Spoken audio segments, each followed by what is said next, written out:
He traded away his organs just to scrape by, but at the job change ceremony, a dragon plunges from the sky, and he unlocks the dreaded SSS-rank Forbidden Mage class, a force so vicious it usually ends its wielder's life before turning 25. Too bad his undying body disagrees, as it conceals a transmigrator, blessed with instant regeneration. The story opened with Giling, who drifted through the damp, suffocating tunnels of the underground black market of Chong, forcing an air of lazy nonchalance even though every step reeked of danger. He tossed out the claim that he was selling a kidney, pitching it like some casual trade, nothing worth fussing over. He threw in that he also had an eye cornea up for grabs, as if he were hawking spare parts scavenged off some busted junkyard machine.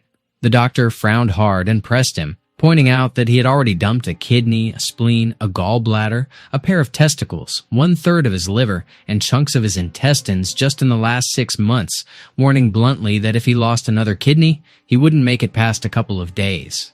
Giling brushed the warning aside, insisting it didn't matter, and muttering under his breath that he'd do whatever it took to save his seriously ill sister.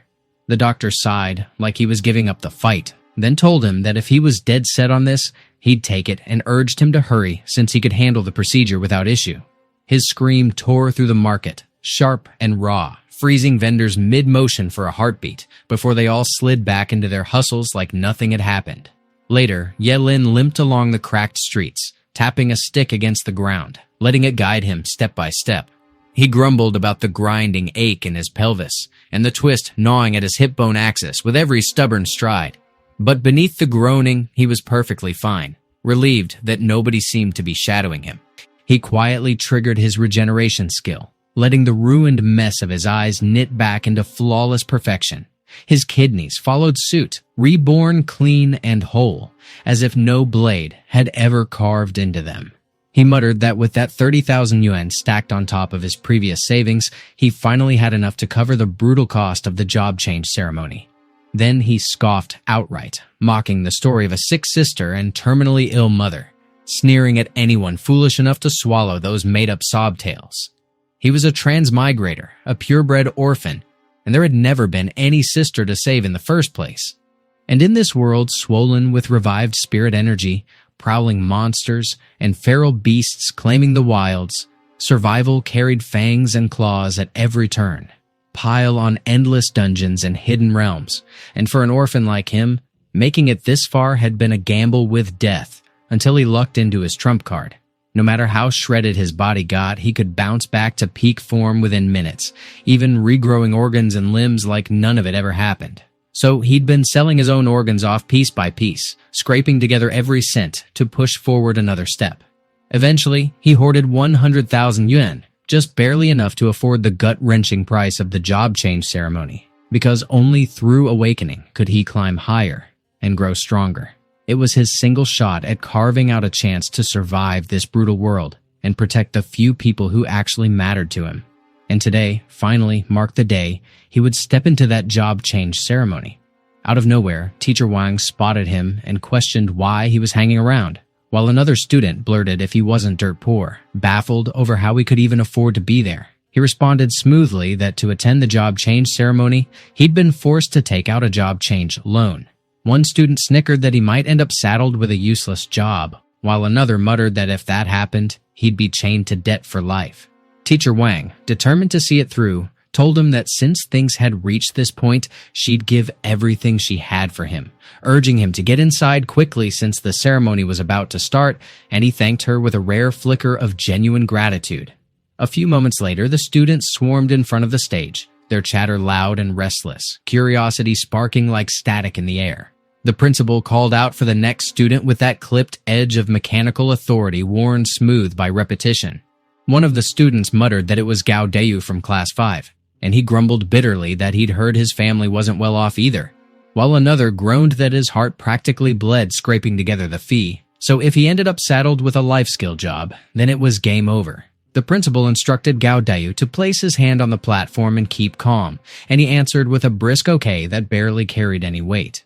The principal declared that he had drawn the life skill job, A-rank poultry breeder, and one of the students scoffed that it was just another boring life skill job, while another cracked that it looked like he'd be stuck wrangling chickens and ducks for the rest of his life.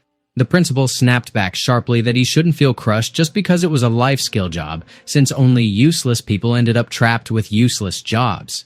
He pivoted with practiced ease to summon the next student. One of the students blurted that everyone should pay attention because it was Jugani, while the others hyped her up as Goddess Nini and urged that she could absolutely nail it. The principal urged Jugani to give it her best shot, and she replied with a steady yes, followed by a quick thank you. She reached forward and pressed her hand against the glowing energy orb in front of her. Out of nowhere, a colossal phoenix exploded across the sky, trailing a blazing torrent of fire. The principal burst out if it was an SSS-rank fire mage and proclaimed with unrestrained triumph that their Chingcheng Academy could finally hold its head high again. One of the students shouted if she had seriously awakened an SSS rank class, while another groaned that it was even a fire mage, so he was utterly doomed because now he didn't even qualify to admire her from a distance. Yelin reflected that an SSS rank fire mage could take on thousands head-on, so she had really hit the cosmic jackpot.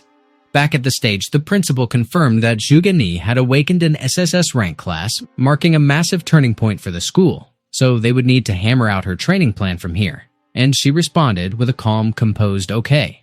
When the principal next called for Ye Lin, one of the students scoffed if he wasn't just the scholarship kid and why he was even standing there, and another sneered if he hadn't heard that Ye Lin had even taken out a job change loan.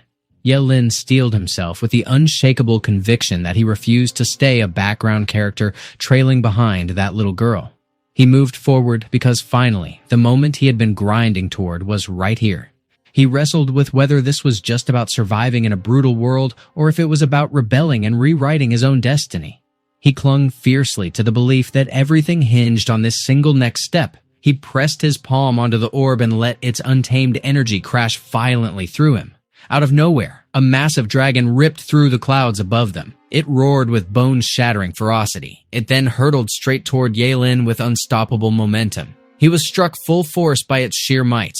One of the students gawked at what kind of insane luck that guy carried, and another blurted if he was really that broke kid who had borrowed money just to switch jobs and still ended up landing an SS-level class. Jugani stared in disbelief, her pulse stumbling as she wrestled with the idea that it really could be an SSS-level job. The principal figured it had to be yet another bizarre anomaly screwing up his day again. Both Yelin and the principal locked up in a thick, awkward silence while the last wisps of smoke curled and vanished into the air. The principal announced that Yelin had drawn a combat job, an SS-level forbidden mage, and that day, Chingcheng Academy practically roared with pride for him, certain their pride would only deepen by tomorrow.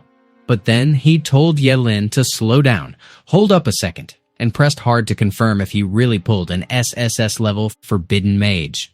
One student burst out laughing and remarked that no forbidden mage had ever survived past 25. Another jumped in, pointing out it was the job where you burned up your own life force just to hurl out spells. Another added that with lifespans so brutally short, forbidden mages were basically trashed here. And yet another mentioned that Yelin had just taken out a job change loan and was basically sprinting straight toward an early grave, which made the whole thing painfully tragic. Another muttered it was over and he was doomed. Someone else insisted they warned him before, that a broke kid like him had no business gambling on a job change. And Jugani quietly admitted to himself that it was such a damn shame. A different student snickered that with the job change loan and trading his years for power, he had to admit the class weirdly suited him. Another wheezed that he was literally dying from laughter. Another sneered that a poor kid was always destined for a worthless fate. One more jeered that Yi Lin was basically a short-lived ghost, plummeting from heaven to hell in an instant. Another taunted him, asking if he planned to turn it all around, before telling him to keep dreaming. And yet another scoffed this had to be the most useless SSS-level job ever.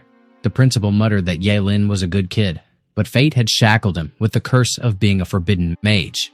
Yelin pressed him, demanding if it was really true that forbidden mages never made it past 25, and the principal urged him not to sink into despair, reminding him that, as the saying went, it all came down to the person. Better to blaze brilliantly for a short while than drag through a dull, wasted life. Yelin thanked him and declared that even if 25 marked his limit, he would burn bright and bring glory to the academy. and the principal told him he was a good boy, instructing him to come along because he intended to craft a special training plan for him and Jugani. Giling thanked him again while quietly figuring that no one here would ever really know, and he wondered just how this so-called short-lived fate of a forbidden mage stacked up against the reality of his immortal body. The bell rang with a sharp, almost biting clang, and class finally wrapped up at last. Giling remarked that the whole day had drained him to the bone, so he needed to rush home fast and crash into a deep, dreamless sleep. Out of nowhere, Jugani suddenly called out to him. She declared that he should join her team, laying it out bluntly that the harder a forbidden mage fought, the quicker they burned out. And she wasn't throwing shade. She simply didn't want him to go down too soon since they were classmates. He responded that if it was about teaming up, he appreciated the concern, but he'd pass all the same. She shot back that it was a waste to drop solid advice on a stubborn ghost, so he could just go ahead and pull whatever reckless stunt he wanted. He muttered under his breath that the whole thing felt downright strange.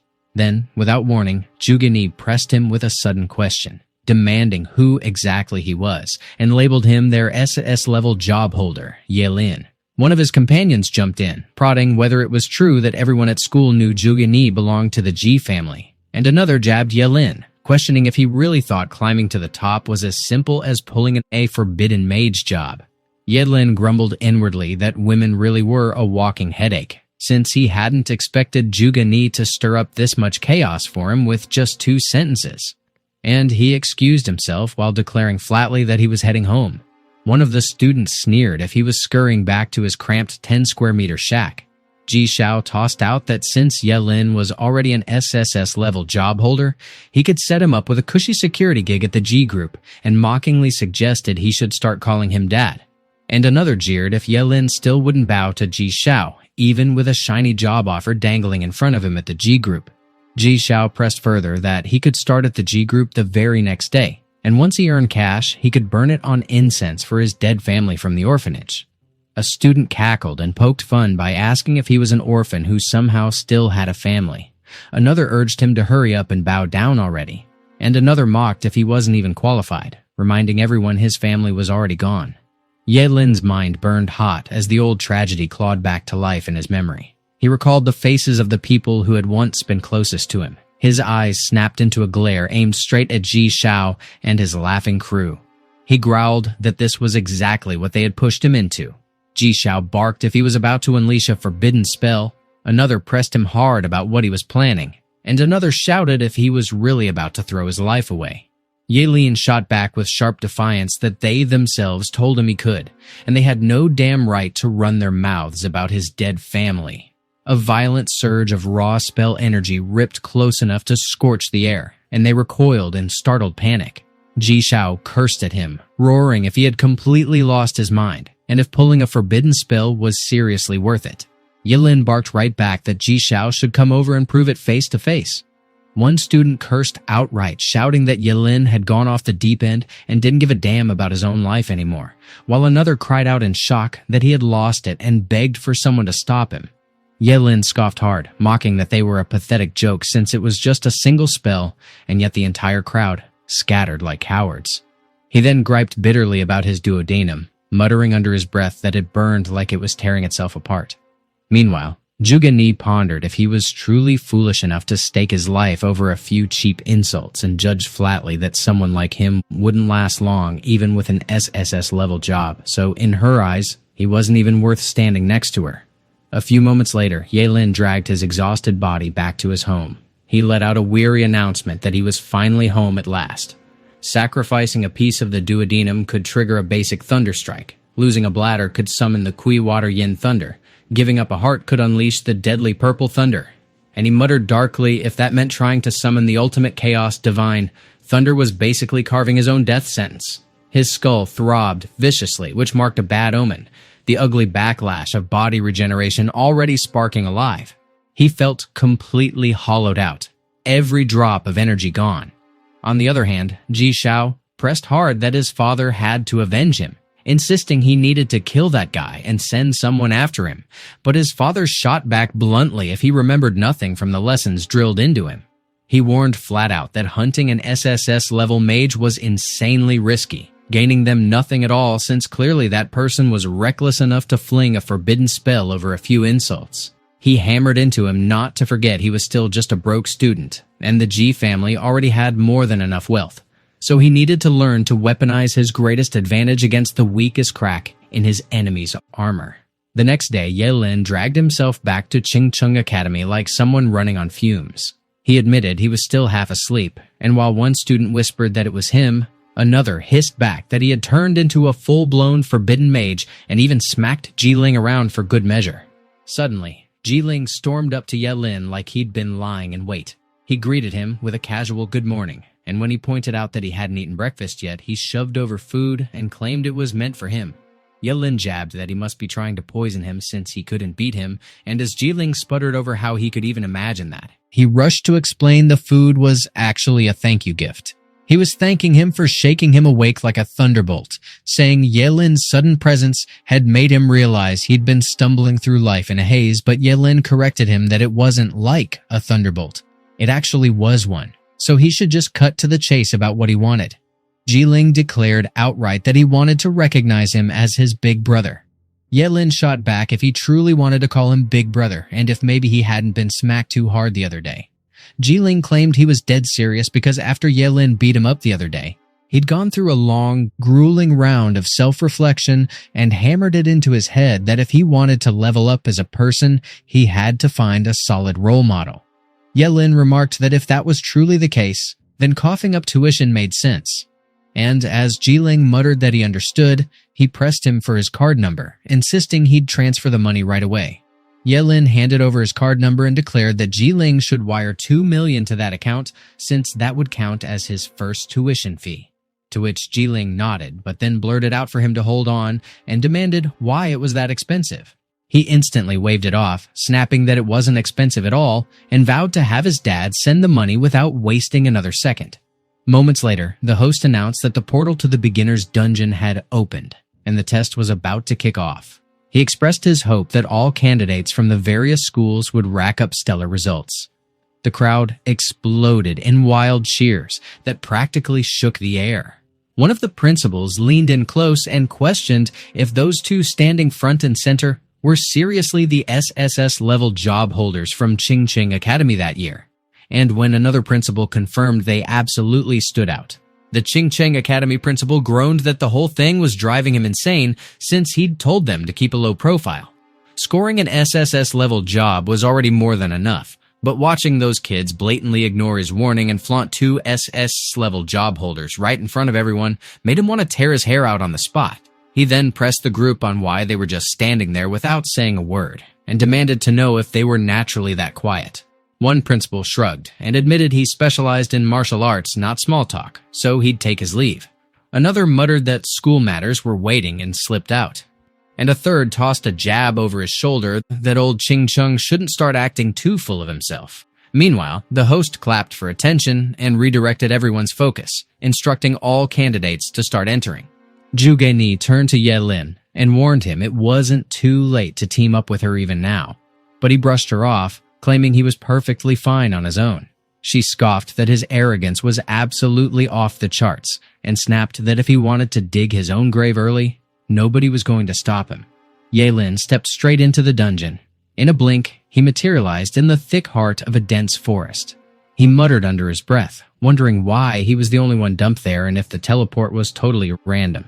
Then he spotted a tiny cat prowling nearby and grinned that it was perfect for testing out his skills. The system pinged him that he'd just slain a level 1 leopard cat and pocketed a measly 10 XP as his reward. He groaned that the massive buildup for only 10 XP was ridiculous and grumbled, questioning if that pathetic payout was really worth his kidney, before calculating that if each gave just 10 XP, he'd need to take down a full 100 of them just to hit level 2, which was unbearably slow. So clearly, he needed to hatch a smarter plan. The monsters in the secret realm roared wildly as they lunged and transformed, charging after Yelin with frenzied aggression. He remarked casually that their roaring was perfect, since this wave should rack up a hefty chunk of experience for him. He stopped running altogether, letting the chaos catch up. The forest behind him churned in absolute turmoil. packed with a ridiculous number of monsters crashing through the undergrowth. He muttered that they might as well let him test out his freshly mastered skills on them.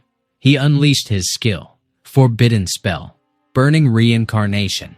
A blinding lightning bolt cracked from the heavens and slammed straight into him with earth-shaking force. He gritted internally that this forbidden spell was terrifying. Power, agility, and spirit all surged to double their limits, and in this state of burning reincarnation, even a level 10 monster would probably crumble under the devastating strike of his world-ending thunder.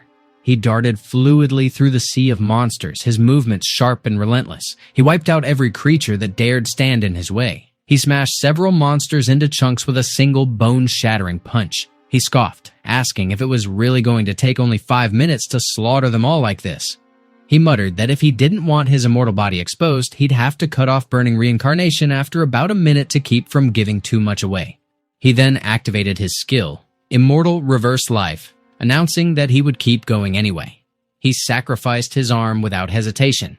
He etched a glowing magic array across the ground with precise, swift movements. He triggered his skill, gathering World Ender Extreme Thunder. The system chimed in, reporting his kills: a level 3 Grey Wolf, a level 5 Two-Headed Snake, a level 6 Iron Scorpion, a level 6 Centaur, and a level 2 Killer Bee, rewarding him with a total of 220 XP. It congratulated him as his level shot up, and he chuckled that the wave was insane since he jumped straight to level 3. Then it congratulated him again for unlocking a brand new forbidden spell, Internal Fire Burnt Sky. By evening, Jugani reached the scene littered with monster corpses turned to blackened husks. She blurted out that she couldn't even believe so many creatures had been roasted into charcoal and pressed to know what on earth happened here. She caught sight of the lingering flames and sharply questioned if that was infernal fire. She added with disbelief that there wasn't any other fire element job across all of Qingcheng except hers. So how could there be such a monstrous fluctuation of fire elemental energy? Suddenly, she spotted a thin column of smoke up ahead. She muttered that it looked man-made, and with fire elemental fluctuations possibly surpassing even hers, Qingcheng really seemed like a land hiding terrifying talents, and she swore she'd track him down. Meanwhile, Yelin leisurely roasted meat over that very fire. He groaned in satisfaction, claiming that the meat of the three-eyed magic pig was simply divine, and after burning so much energy earlier, he needed to refill. This was absolutely too delicious to resist. He stuffed himself until he was full, then decided it was time to head deeper into the wilderness to grind more monsters. All of a sudden, his senses sharpened as he asked if someone was there. Jugani asked him what he was doing there. Yelin kept wondering how he had ended up bumping into her, grumbling inwardly that it was annoying, and he decided he couldn't risk her uncovering his secret. He casually remarked that he was just roasting something to eat, and she reminded him with a sharp edge that she already told him the forbidden mage job wasn't cut out for solo grinding. It was far too late for any regrets, and it was pointless to try following her, since she stayed swamped with her own business and told him flat out to stop tagging along, to which he muttered okay.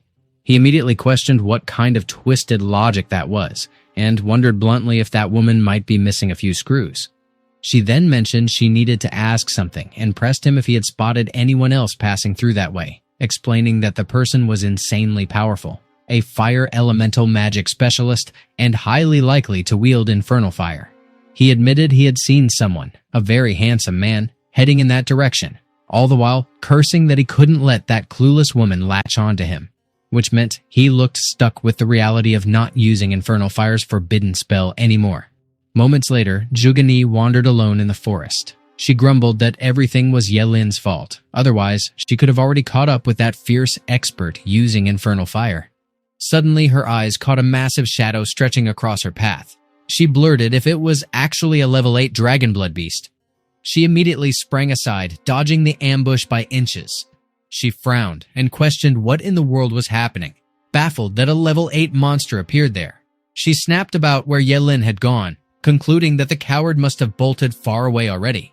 She hurled fireballs straight at the beast. They pounded into different parts of its body, but the flames fizzled uselessly, leaving only faint marks on its skin. The beast lunged forward and she shot herself upward into the air, narrowly slipping out of its reach.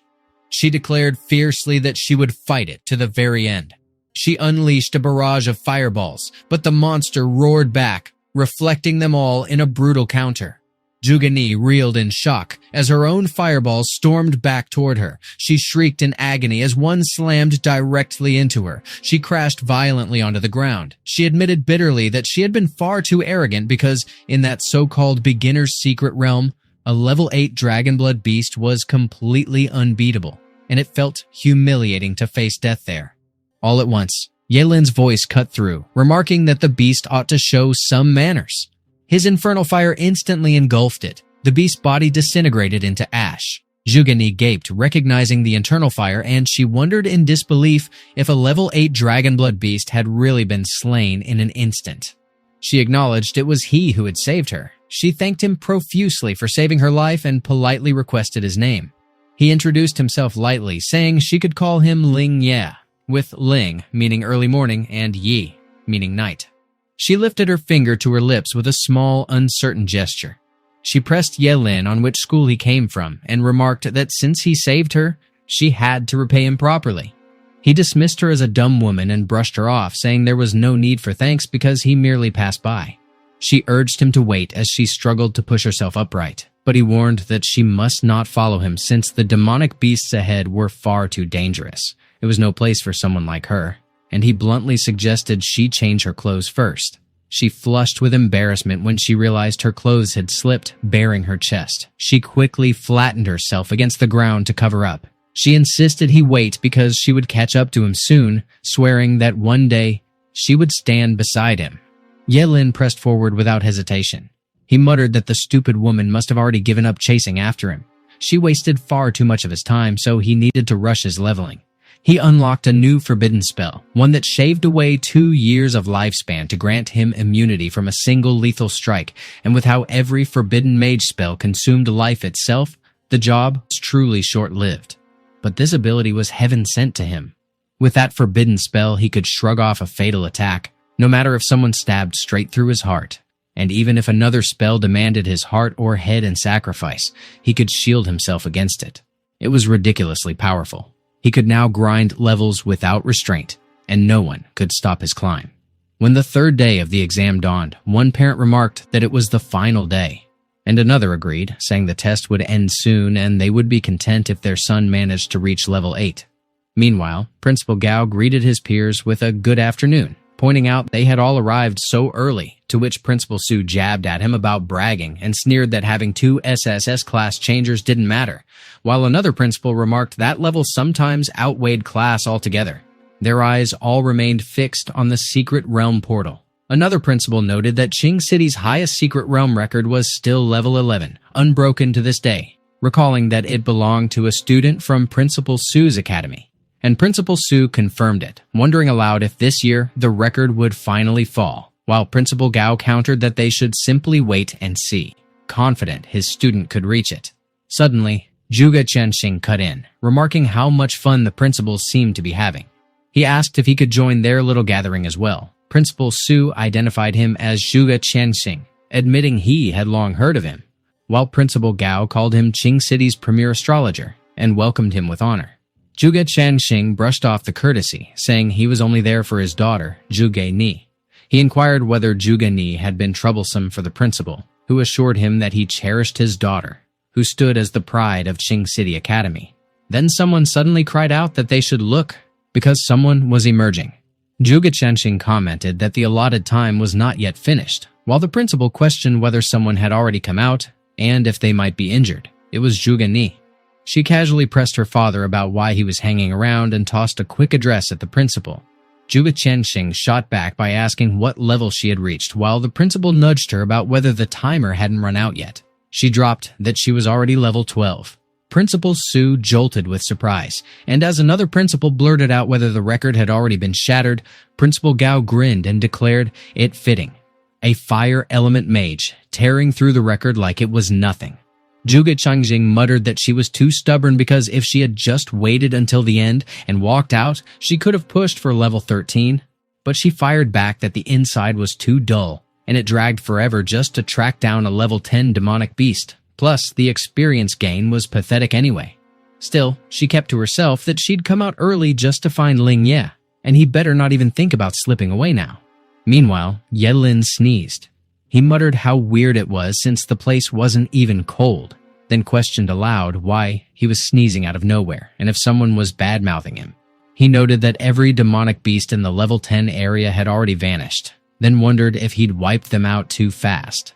He clicked his tongue and decided he had to stretch his search zone, ready to unleash his freshly learned forbidden spell, the sudden dance. As the skill flared, he dryly remarked that he was sacrificing his kidney for it. With his agility cranked up tenfold, even a level 50 assassin wouldn't touch his speed. It felt incredible, and he figured it was time to move.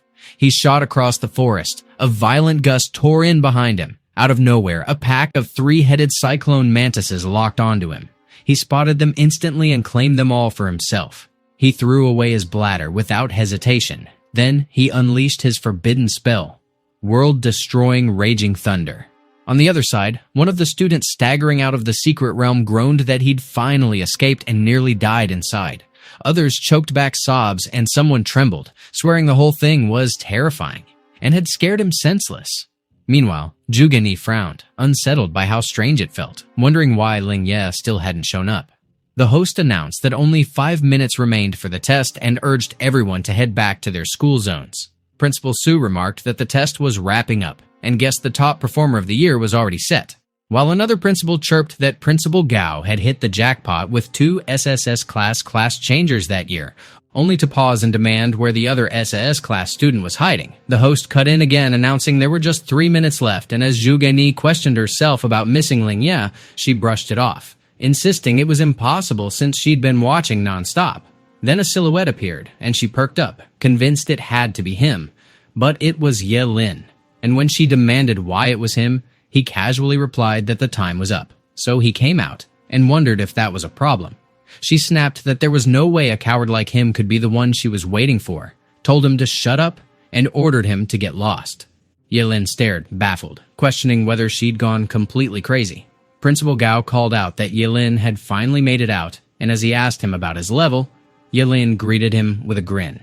He declared he was level 16, leaving one principal blurting out if he heard him right, another scoffing that it was impossible since the highest record had only been 11, and yet another demanding how in the world there could be a level 16 in what was supposed to be a rookie secret realm test. One of the principals remarked that it was actually a level 16, emphasizing that grinding up from level 1 to 16 would swallow a massive total of 12,000 experience points. Another pointed out that the strongest demon beast inside the rookie secret realm was only level 10 and worth a mere 100 experience points. Another jumped in, calculating that this meant he slaughtered 1,200 level 10 demonic beasts and demanded how that was even possible.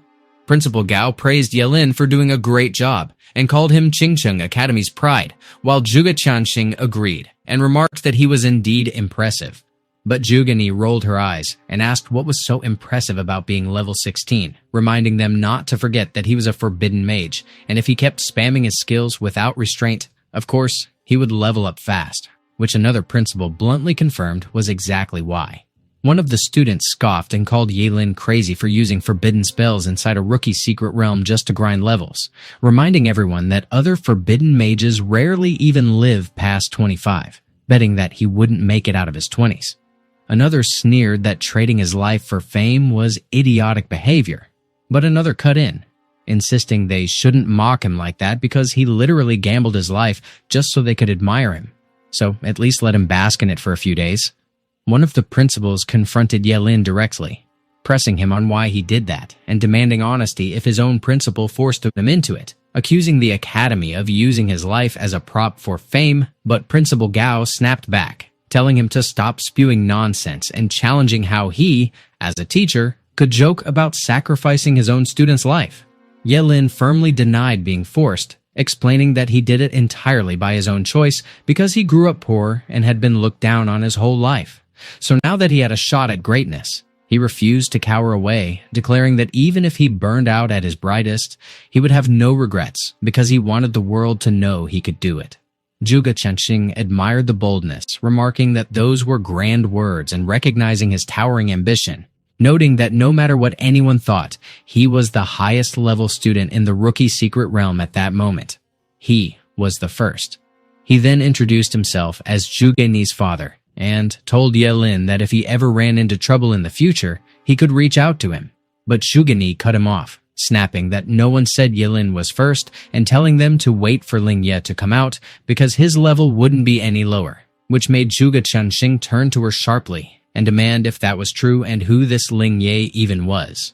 Principal Gao admitted he had never heard the name before and turned to another principal, who also confirmed complete ignorance, while Jugani declared confidently that Lingye was a real genius and everything would become obvious when he appeared.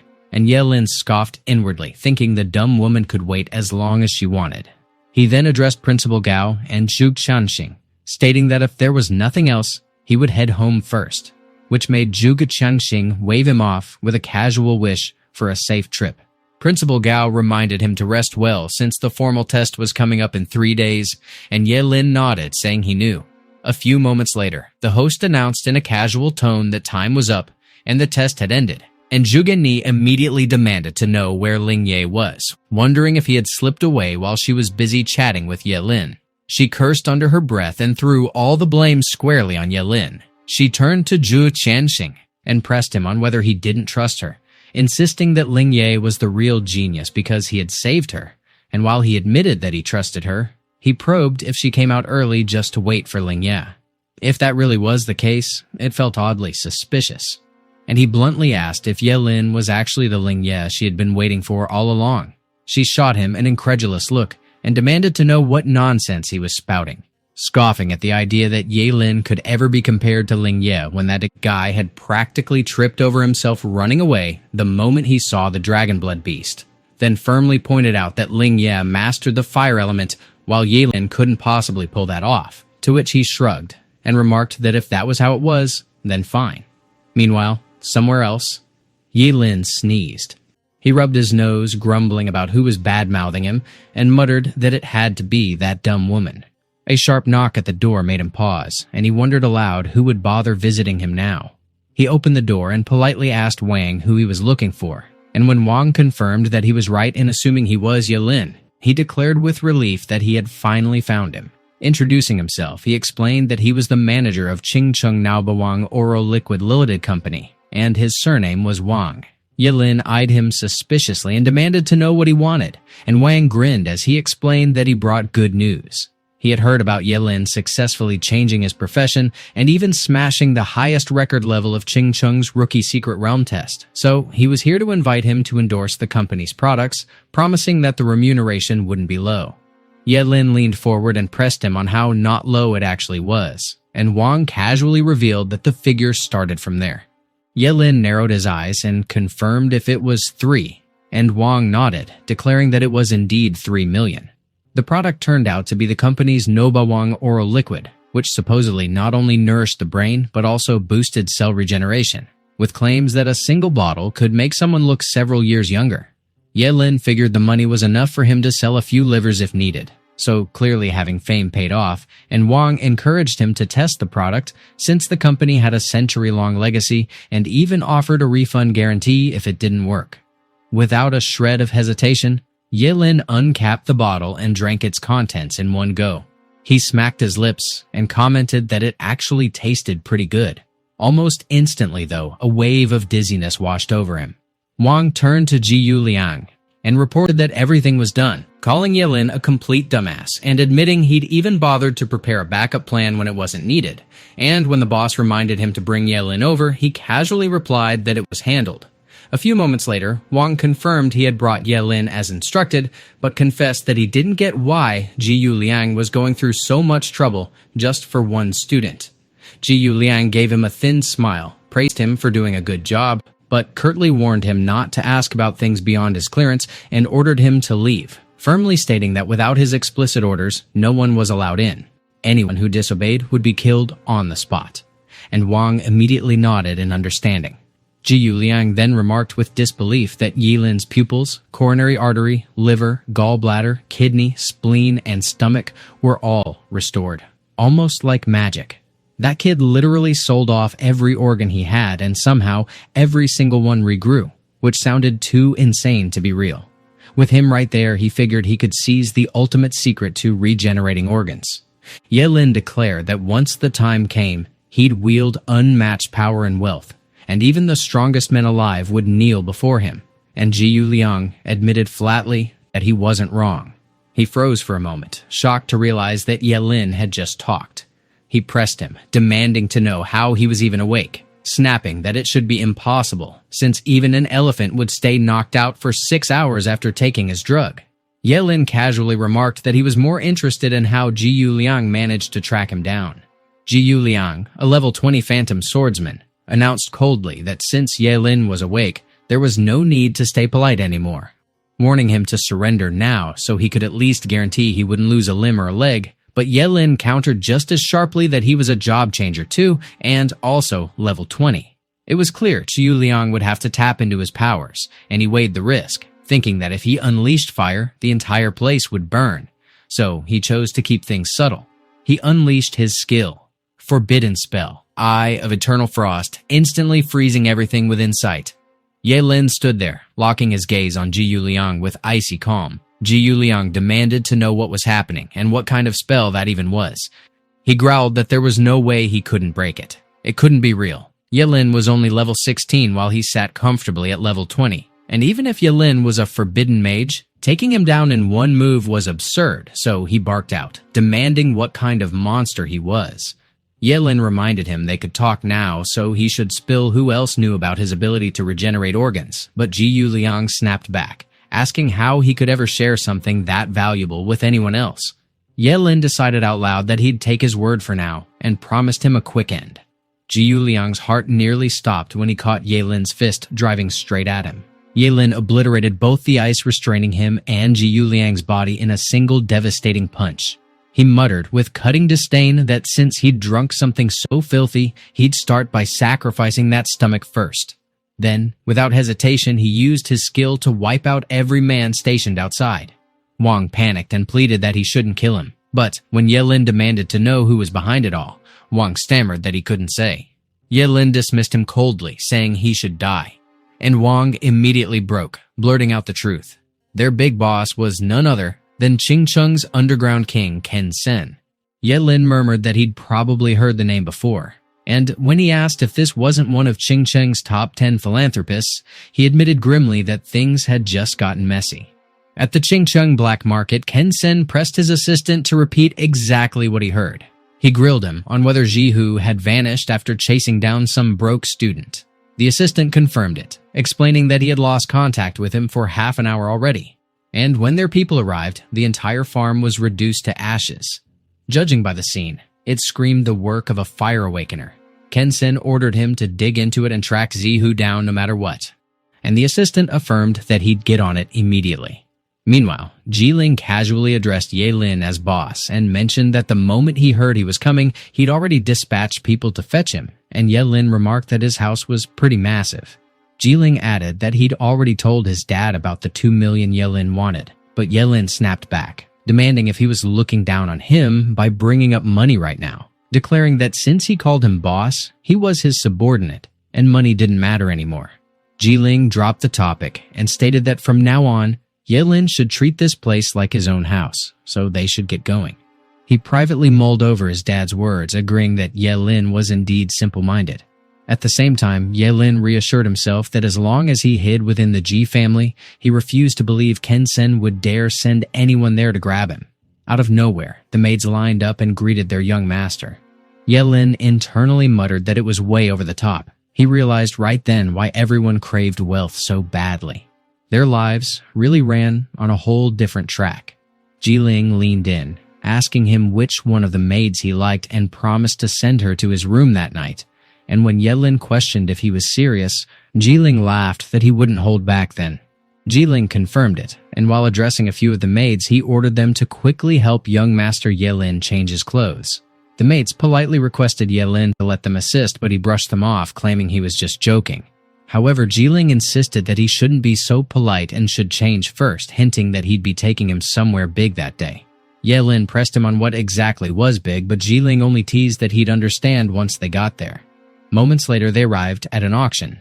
Giling explained that this was Qingcheng's annual auction. He guessed it was Ye Lin's first time attending and asked to confirm. He mentioned that all of Cheng's rich and famous would be present, and promised to introduce him to a few later, but Yelin told him not to fuss and to finish his own business, saying he'd go fill up his stomach first. Giling judged him silently, thinking the poor would always stay poor, as he looked like someone who'd never stepped outside before. Meanwhile, Yelin muttered to himself that he'd been busy all night, starving half to death, and having sacrificed a stomach already, he needed to eat more to make up for it. Suddenly, Jugani spotted him and demanded why he was there. She blurted out that it was really him, and Lu Yanwei turned to ask her who he was. While Yelin grumbled internally about why he always ran into this dumb woman wherever he went, Jugani asked Lu Yanwei if she still remembered what had gone down inside the secret realm. Lu Yanwei remarked that she remembered she mentioned meeting a genius fire user, and when she asked if that might be him, Jugani retorted that it was not him. He was the coward who bolted and abandoned her in danger, and running into him there felt so unlucky. So they ought to head somewhere else. Yelin considered that she was such a dumb woman, and imagined how her expression might twist if she discovered that he was actually Ling Ye. Suddenly, Giling returned with his men. He declared that everyone should allow him to introduce someone to them, and revealed that it was his boss Yelin. One of them challenged him if he was joking with them, and scoffed that it was fine if Giling acknowledged him as his own boss, but not if he acknowledged Yelin as his boss. Giling snapped that he should stop spewing nonsense, because ordinary people were obviously unqualified to become his boss, and he pressed them if they even knew what level his boss had already reached. One of them probed if he was truly at level 16. Another blurted that this was why the name Yelin sounded somewhat familiar, since he had been the number one in the rookie secret realm back then. And another admitted it was an extraordinary feat because he had only been level 6 the first time he stepped out of the rookie secret realm. Yelin remarked that they didn't need to be so shocked, because he did understand a thing or two about leveling up, and if they could just head outside the city, he could take them along to level up, and then they would score a good grade for their final exam. They pressed him if he was being serious and if he would really bring them along to level up, but Giling cut in that to prevent that kind of trouble from arising, they were not allowed to leave the city before the final exam. Yelin countered that he heard the path to the final examination was outside the city, and they could step out during that time, to which Giling admitted that he grasped he was trying to bring them along to level up outside. But Yelin pointed out that it still would not work, because even if his level was high, he had no equipment. Giling declared that it was simple. He should be assured that as long as he could let him tag along to level up, he would buy whatever he wanted at the auction. Yelin pressed him if that was real. Giling confirmed, of course, and as long as he could grab a better grade for his final examination, his dad would back him with money no matter how much he spent. Moments later, Qingting addressed the ladies and gentlemen with a polite good evening. She introduced herself as the auctioneer for that day and extended a welcome in the name of Zhenbao Auction House. She expressed her hope that everyone present would secure what they desired. Without dragging it out, the first item of the day was an epic tier skill scroll, a fire elemental skill suited for mages, with a starting price of 50,000. Each bid increment should be no less than 100,000. She requested that they begin bidding. Someone bid 511,000, another bid 550,000, and another called out 600,000. Suddenly, Juga Chaning raised the stakes to 3 million. Yelin considered that Jugani had awakened the fire element, and her father was pouring in so much to buy her a skill book. So indeed, having money made all the difference. But luckily, he was a forbidden mage, and he never needed any skill scroll since every spell he unleashed was already a forbidden one. Yelin turned to Giling and mentioned in a casual tone that his profession ranked as a level Chongying swordsman. So if he spotted any abilities at the auction that suited him, he should throw in a bid because those abilities could literally save his neck when things got critical, and Giling responded that he got it. Qingting then announced with a hint of flair that the next item up was something exceptionally rare. The Huanglong Ruyi ring boosted the spiritual attribute by a hefty 30 points, and it carried a passive skill called Dragon Possession. The starting bid sat at 2 million, with minimum increments of 100,000. They were encouraged to start placing their bids, and right away, someone went in with 2.5 million. Another tossed out 3 million, and a third pushed it further to 3.1 million. Yilin remarked that a ring that pumped up spiritual attributes by 30 alone made it a priceless asset, so Giling absolutely needed to throw his hat into the bidding. Giling leaned toward his dad and told him to place a bid on that ring, to which his dad casually agreed. He dropped an 8 million bid without hesitation, figuring that dropping that much cash to secure Giling's admission into a prestigious school was worth every coin. And besides, considering that the lifespan of a forbidden mage was painfully short, when Yelin eventually kicked it in a few years, the equipment would naturally end up back in the Ji family's hands anyway. Qingting announced loudly that 8 million was going once and going twice. Out of nowhere, Ken Sen broke in with a cool 10 million bid. He casually greeted President Ji, asking how he'd been, while Giling, stunned, whispered why Ken Sen, the king of the underground, was even there. Yelin stiffened, staring hard, wondering if that really was Ken Sen. He panicked internally, deciding that he couldn't afford to let Ken Sen spot him. Meanwhile, President Ji addressed Ken Sen directly, demanding to know how exactly the Ji group had managed to offend him and urging him to explain. But Ken Sen snapped back that Yelin killed his men, yet he expected him to explain. President Ji fired back that he had no idea what Ken Sen was talking about, and warned him that if he was looking for trouble, the Ji group wasn't something to mess with. Then he boldly countered with a 12 million bid. Ken Sen grinned darkly and declared that he accepted the challenge, so they'd see who managed to outlast the other. He then turned to his men and asked if they'd confirmed whether the car seen near the warehouse actually belonged to the Ji group, and one of them replied there was zero doubt, saying the car drove straight back to the Ji family villa that evening. Ken Sen coldly warned that the Ji group had better not cry about it when he wiped out their entire family, while Qingting declared 12 million going thrice and slammed the deal shut. A few moments later, President Ji leaned over and asked Yelin if he liked the ring. Yelin confirmed he did and thanked him, while Giling nudged his dad, asking who that man was earlier. And his dad explained that it was Ken Sen, the king of the underworld, who had been wanting to clean up his act and turn into a proper businessman. But right then, he was clearly trying to muscle his way into the Ji group's slice of the pie. Yelin remarked casually that the Ji group, being such a massive organization drawing plenty of unwanted attention, would benefit from being more cautious, and President Ji admitted bluntly that he was right. The system promptly notified Yelin that the ring boosted his spiritual attribute by 30, which could still be refined, and since the wearer was blessed by dragon energy, his luck also jumped by 10. Yelin realized sharply that the ring didn't just enhance his spiritual attribute by 30, it also boosted his luck by 10. He assured President Ji with quiet confidence that he shouldn't worry, because he would personally make sure Giling got into a prestigious school, even if he had to carry him there, which drew a laugh from President Ji, who added warmly that there was no need to be overly formal, since he and Giling were as close as brothers, so he should just speak up if he needed more equipment. Moments later, Giling muttered tiredly that he was exhausted, but admitted with relief that thanks to Yelin, his dad was willing to splurge on expensive equipment, and when Yelin asked what kind of gear he wanted, Giling urged him casually to just pick whatever caught his eye. The Azure Thunder Ring boosts the spiritual attribute by 15, which could be refined, and also ramps up the wearer's lightning abilities by 20. The Molten Moon Necklace surges spiritual power by 200, which could be refined further.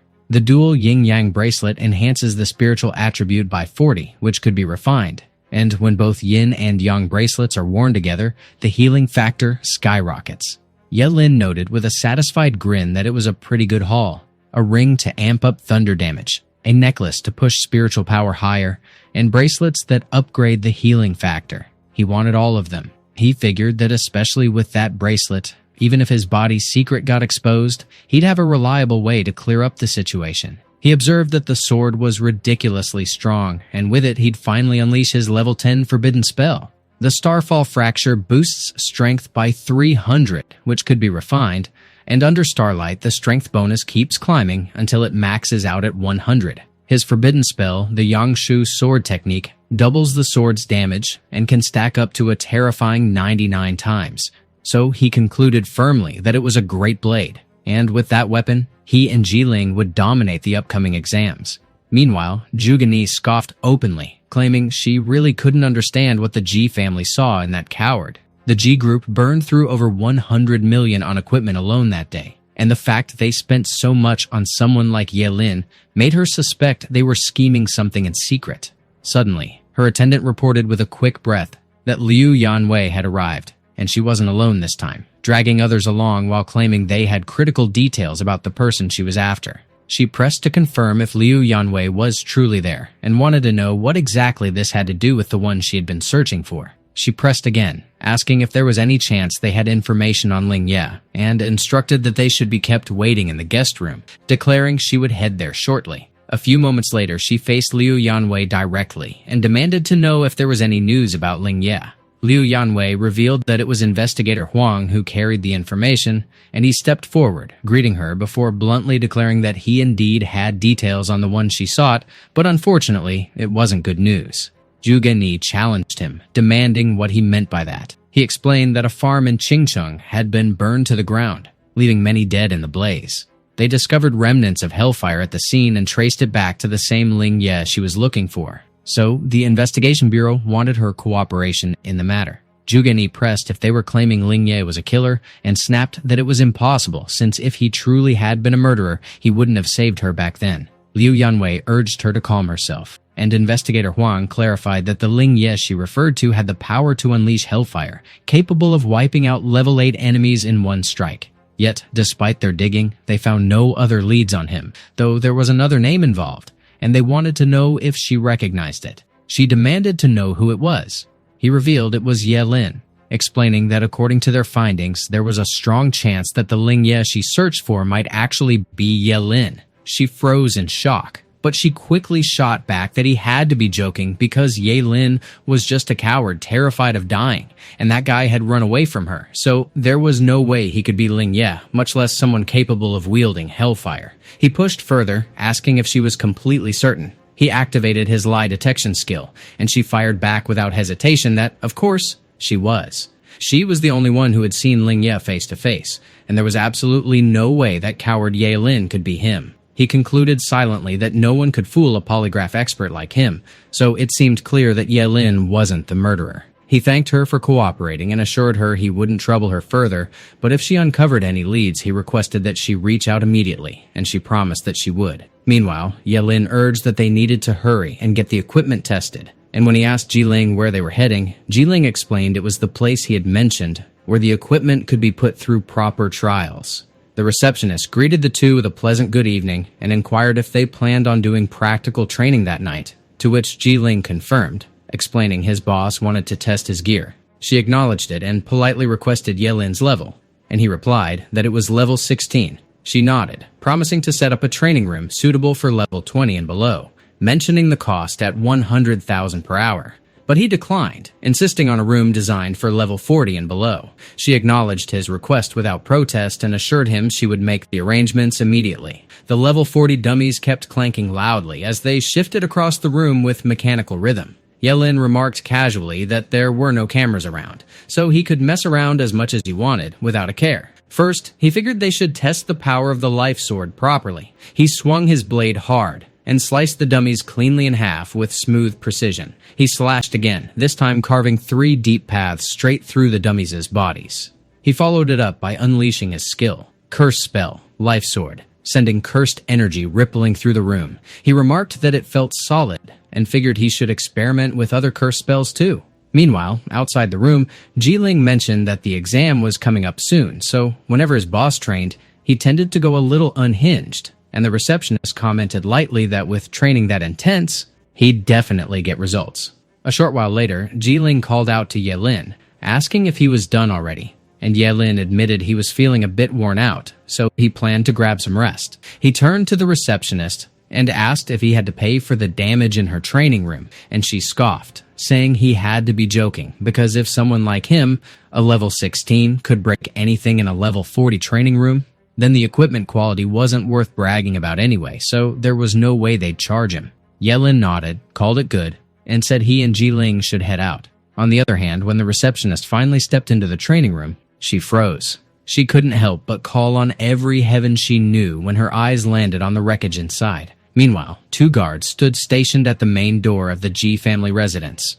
Out of nowhere, a needle shot forward and buried itself into one guard's neck. The other turned to him sharply and demanded what was going on. Suddenly, a pair of hands emerged from behind and yanked him back. His scream tore through the quiet night air. Inside, President Ji demanded to know what chaos was happening outside. The butler rushed in and warned him to run immediately. Before he could even react, a blade punched through his back and burst out from his chest. Ken Sen stepped forward coldly, remarking that he and President Ji met again. President Ji instantly raised his gun and aimed at Ken Sen. But Ken Sen's sword whipped through the air, severing his hands in one brutal swing. Ken Sen mocked him for being an idiot who dared use a gun against an awakened. Just then, one of Ken Sen's men came running up, reporting that he couldn't find them. Ken Sen snapped and called him useless trash, demanding if he actually let those two bastards escape, and then ordered him to take President Ji away, saying he'd let him cling to life a bit longer. Moments later, Giling and Giling returned home.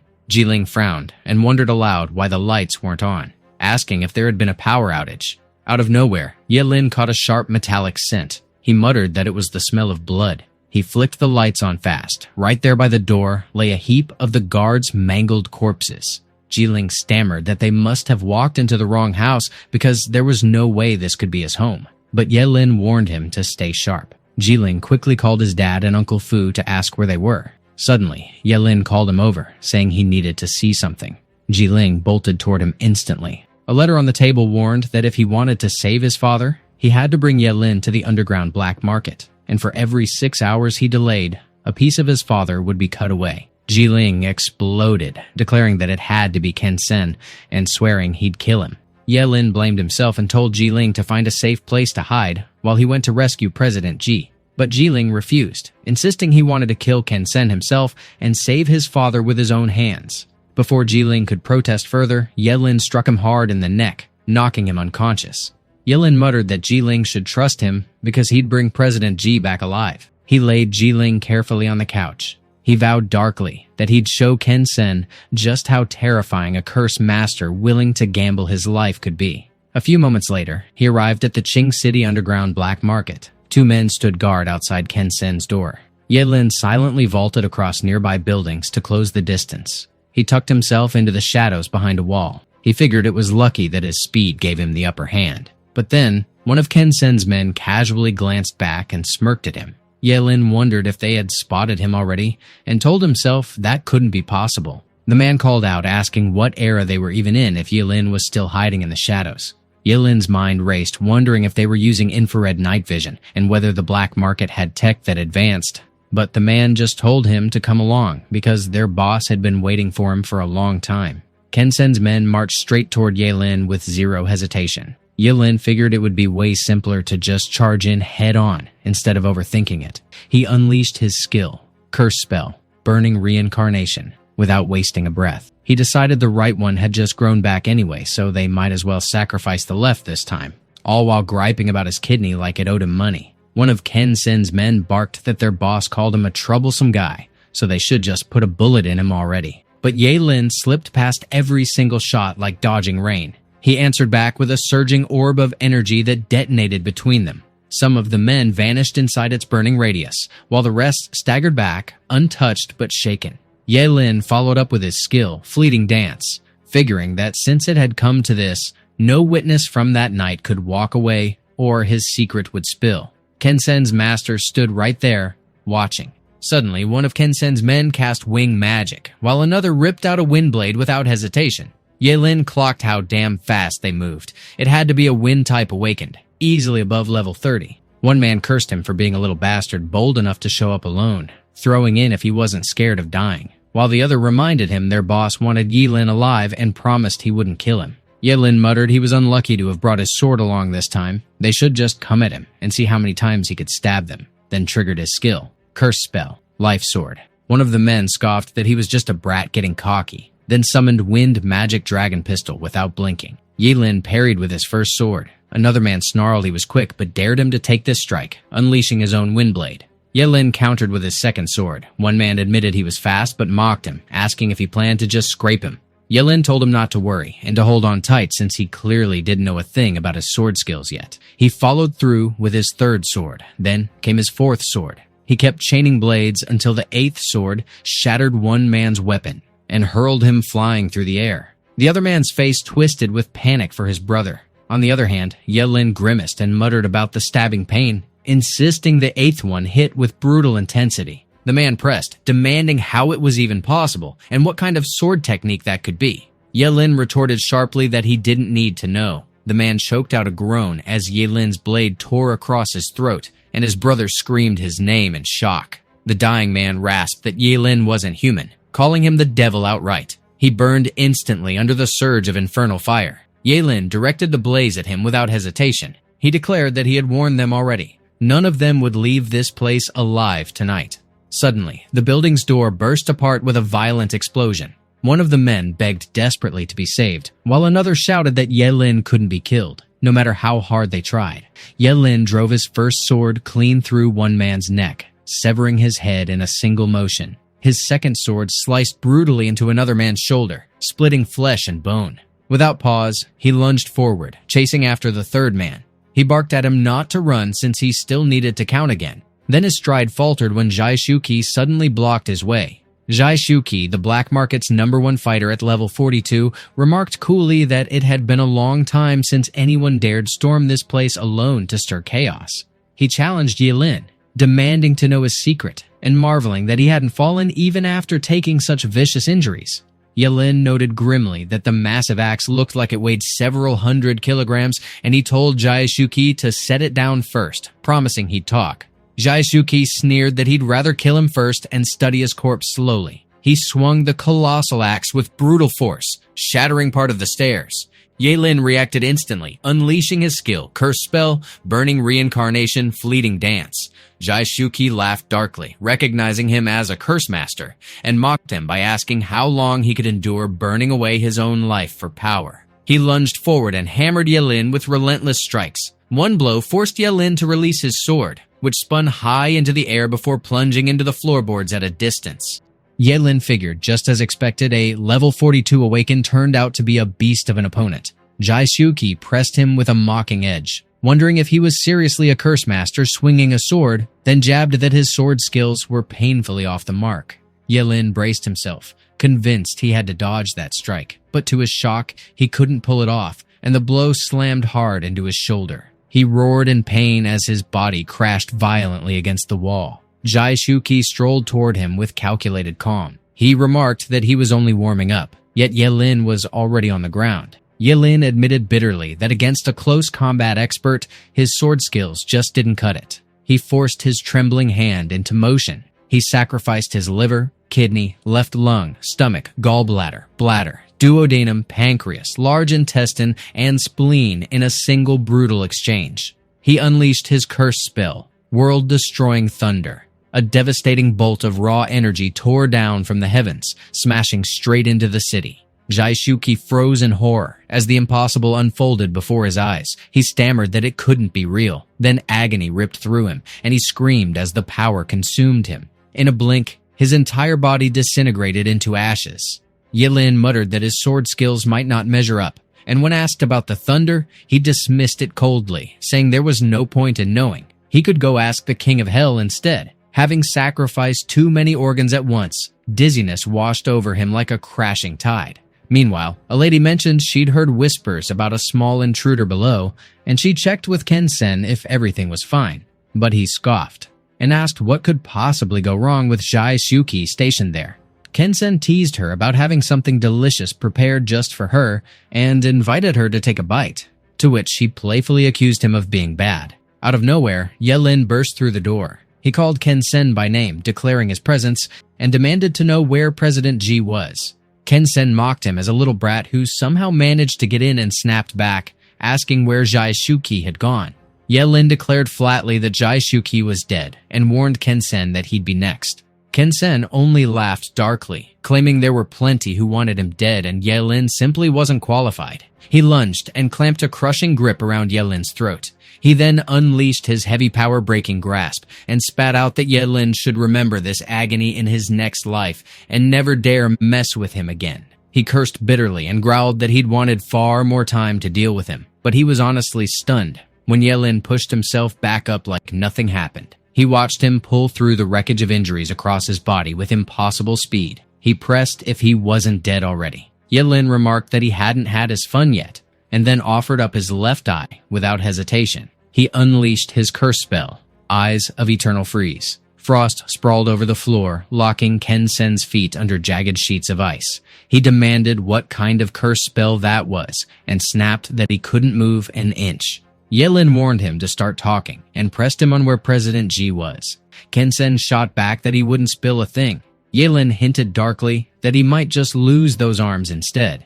Out of nowhere, the lady shoved President G down to his knees right behind them. She shouted for him to stop and let Ken Sen go or she'd blow President G's head off. Yelin prodded her on whether she wanted to play righteous and trade hostages. She warned him not to get any closer or she'd shoot, and when Yelin asked again if she didn't want to trade, Ken Sen barked that he didn't need some woman saving him and ordered her to get lost. But the lady snapped back that he deserved to die anyway. Yelin groaned through the searing pain as bullets tore into him. She screamed for Ken Sen, but he cursed her as a fool and yelled that she should run because she couldn't kill Yelin. She froze, startled, and by then Yelin was already at the doorway where President G was. He fired off his skill again, Eyes of Eternal Freeze. She stammered out if that was another curse spell. Ken Sen barked that if Yelin wanted him dead, he should just come kill him because he was the one behind everything and the woman knew nothing. Yelin muttered sharply that he was unbearably noisy. Yelin pressed Ken Sen on what he was shouting for and flung out that there was no way he'd ever forgive him. The lady blurted that he killed Ken Sen and demanded if he planned to kill her too. He scoffed and told her not to be ridiculous because he doesn't kill women, so she should just keep moving. The lady froze, completely at a loss for words. Moments later, the entire building roared alive under a storm of infernal flames. By the next day, at the G family's villa, Giling burst out that his dad was finally back safe and sound. He confessed he thought he almost lost him, and when President G pressed him on why he was crying, he reassured him not to worry, since the family would be fine as long as he stayed alive. Right after, he called Yelin, admitting he'd been unconscious when everything happened, and grilling him on how in the world he managed to rescue him. Yelin replied he wasn't sure himself because his good friend Ling Ye had dragged him out from Ken Sen and burned down the black market. President G questioned where that mysterious powerhouse came from and muttered he'd never heard of him before. But Yelin admitted he didn't know much either since they'd only known each other for a short while. President G eased off, saying if Yelin didn't want to talk, he wouldn't push, because the priority now was that he and Giling couldn't afford to slack on their exam.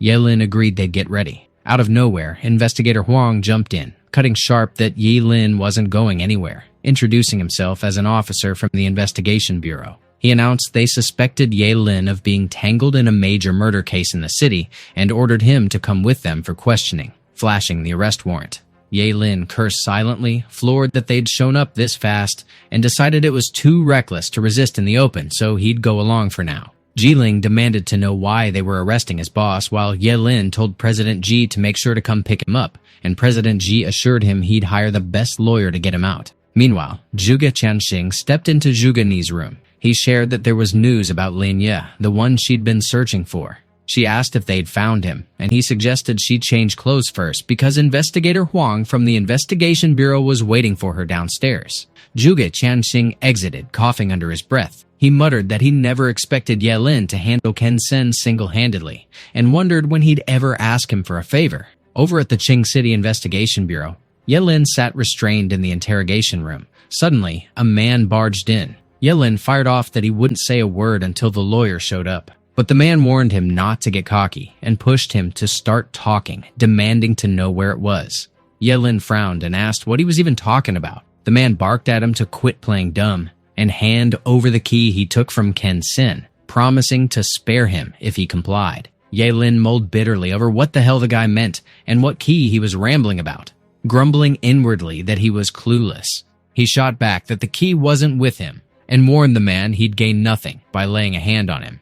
The man snapped that the key was with him, but Yelin countered he should take him outside first, and then he'd hand it over. He cursed under his breath, thinking the guy was acting like a complete gangster. He complained he should have been allowed to make a call, and the man retorted sharply that if he'd spoken up sooner, he wouldn't have ended up suffering this much. Yelin swore to himself that sooner or later, he'd make him pay tenfold for this humiliation. 10 minutes later, Juga Chaning arrived. The man instantly recognized him. Juga Chaning cut in sharply, telling him to stop spewing nonsense and demanding if this was really what he wanted. The man snatched the key from him. Juga Chaning stated he'd hand over the key and that this had nothing to do with him. and the man agreed smugly that he wouldn't cause him trouble. Yelin reeled, wondering how Ken Sen's key ended up in Juga Chaning's hands, and if he'd stumbled into some conspiracy, though he still thanked Juga Chaning for stepping in. Juga Chaning remarked that he had his reasons, explaining that if the secret of his immortality leaked, every powerhouse in the world would hunt him down. Yelin's mind raced over whether he truly knew his secret, what he should do about it, and if killing him was the only option. But instead, he played dumb and casually asked what this immortality was supposed to mean. Juga Chaning pointed out that earlier, there had been a flash of murderous intent in his gaze, and as he pressed him if it was aimed at him, he declared that it seemed he was right. He really was immortal. It appeared true that he was immortal, yet he felt so pathetically weak, and when Yelin asked what he wanted from him, Juga Chaning suddenly asked if he was willing to become his disciple. Yelin blinked in surprise, and Juga Chaning cleared his throat before revealing he didn't have much time left and wanted to take him in as a disciple while entrusting him with crucial tasks. Yelin pressed him about what kind of entrusting he meant. His gaze then fell on the key, and he questioned if he hadn't just handed it over. Juga Chaning revealed that the man had received a fake, and this one was the true ancient heavenly key. Legend claimed that when the heavenly gate descended, it didn't just unleash monsters, but also scattered 7 ancient artifacts across the world. Those artifacts brimmed with unimaginable power, hidden in far-flung corners, and that ancient heavenly key was the very tool to unlock the gate. He asked Yelin if he'd become his disciple and help him complete this mission, and Yelin, knowing his secret was exposed, figured he had no choice but to agree, declaring Juga Chaning as his master and senior, though admitting he wasn't sure he could pull it off. Juga Chaning teased him for suddenly acting humble and assured him that if he entered the Supreme Academy with his current strength, his future would be limitless. Before adding, there was one more thing he wanted to entrust to him, and Yelin asked what it was. Juga Chaning requested Yelin to take good care of Jugani for him after he dies, his tone oddly casual for such a heavy matter. Yelin hesitated, stuck between confusion and discomfort. He replied firmly that he would definitely live a long life, almost as if forcing conviction into the words. Juga Chaning remarked that Jugani actually had a lot to offer, but since both of them were still young, relationships could be cultivated slowly. There was no need to rush. And the more important thing right now was that they both score well on the final test. Yelin agreed that he was right, and added that they should leave that place for now. A few moments later, Yelin went to Juga Chaning's house, carrying an awkward calmness. Jugani snapped that it was impossible, and demanded how her dad could possibly take in a coward like him as his disciple. Yelin suggested lightly that she should go ask him directly. She immediately called her dad and pressed him about what that guy was doing in their house, and Juga Chaning teased her, wondering why his little princess came home so mad. He confirmed that Yelin wasn't lying. He indeed took him in as his disciple, but she shot back, asking if he was out of his mind and what he planned to teach when Yelin was a forbidden spellcaster who couldn't even live past 25. Though he told her not to speak so harshly, because Yelin was actually quite strong and was the Ling Ye she had been looking for. She demanded if he was really Ling Ye and scoffed that it was a joke. Yelin was not only a coward but also a liar, and even her dad got tricked by him. She declared that in that house there would be no her with him in it, so he should just wait, because she would definitely find the real Ling Ye and rip off that fake mask of his. Yelin quietly asked Juga Chaning if he wanted him to protect her, but Juga Chaning waved it off, saying he should forget it because in Chong no one would dare touch her, and he shouldn't take her words too seriously since she wasn't bad at heart, just a bit arrogant. It was almost time for the final test, and Juga Chaning mentioned that he had a gift for him, hinting that it might be useful. Yelin asked what it was with clear curiosity. Juga Chaning revealed it was illusion skin, explaining that as long as he wore it, he could disguise himself completely as another person, from his voice to his presence, and Yelin responded enthusiastically that it was amazing and thanked his master for the help. The next day, Giling called Yelin and remarked that he was finally there, admitting he thought he wouldn't show up. Yelin insisted there was no way he wouldn't come since he intended to fulfill his promise. And Giling mentioned he heard from his father that Yelin took Juga Chaning as his master. Even the Ken Sen incident was already resolved, to which Jugani cut in bitterly, saying her dad got tricked by that scoundrel. Giling declared that although he used to like her, he wouldn't allow her to defame his boss without proof, and she shot back accusing Yelin of daring to impersonate Ling Ye, and promised that she would find Ling Ye in the final test and expose him in front of everyone. The bus suddenly arrived with a loud hiss of brakes. Principal Gao gathered all the students and announced that it takes 10 years to forge a single good sword. And that day marked the final test, so he hoped they would all score well and bring pride to Qingcheng Academy. Everyone cheered together, vowing that they would succeed. 30 minutes later, the buses rolled up to the towering Qingcheng city gate. One student blurted out that it was his first time seeing the gate. Another agreed, and someone else asked if the gate wasn't ridiculously tall. Meanwhile, Yelin called Giling and reminded him that once they were outside, he should stick close as they would follow the plan, and Giling responded with a simple all right. The examiner announced that the gate was opening soon and that all candidates had to cross 10 kilometers of wilderness to reach the test zone, marking their first challenge. He warned that the first ones to step out would face aggressive demonic beasts head-on, and their survival would depend entirely on their own strength, before asking if they were ready. And everyone shouted that they were ready. The massive gate creaked open slowly, its weight groaning. The examiner declared that the test had officially begun. Giling urged that they should move, while Jugani muttered sharply that she wouldn't lose to Yelin. On the other side, one of the principals casually suggested making guesses about how many students would make it into Daxia Academy that year, and another remarked that there had only been 5 last year, so he doubted there would be more this time.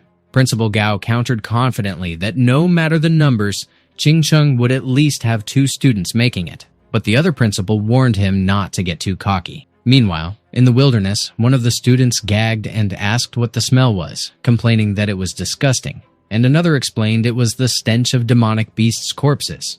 Someone spotted something ahead and asked what it was, and another student identified it as a level 11 bloodthirsty demon lizard. The group erupted in panic, screaming and yelling to run. One of the principals scoffed that the students that year were useless if a mere level 11 bloodthirsty demon lizard could terrify them. But Principal Gao retorted that those were definitely not Qingcheng Academy students. Suddenly, Yelin's voice cut through the chaos, telling the students to clear the way. He lunged forward and sliced off the lizard's limbs in a single blur of motion. His strike was fast and deadly precise. Principal Su commented sharply that it was a terrifying sword, and guessed it had to be at least a rare piece of equipment, while another principal questioned if he was the forbidden spellcaster Yi Lin, noting that with his level 16 power and rare equipment, taking down a level 11 bloodthirsty demon lizard was trivial, but still asked why he didn't just finish it. Meanwhile, Yelin called out to Giling and told him to come over and finish it off, and Giling yelled back that he was on his way.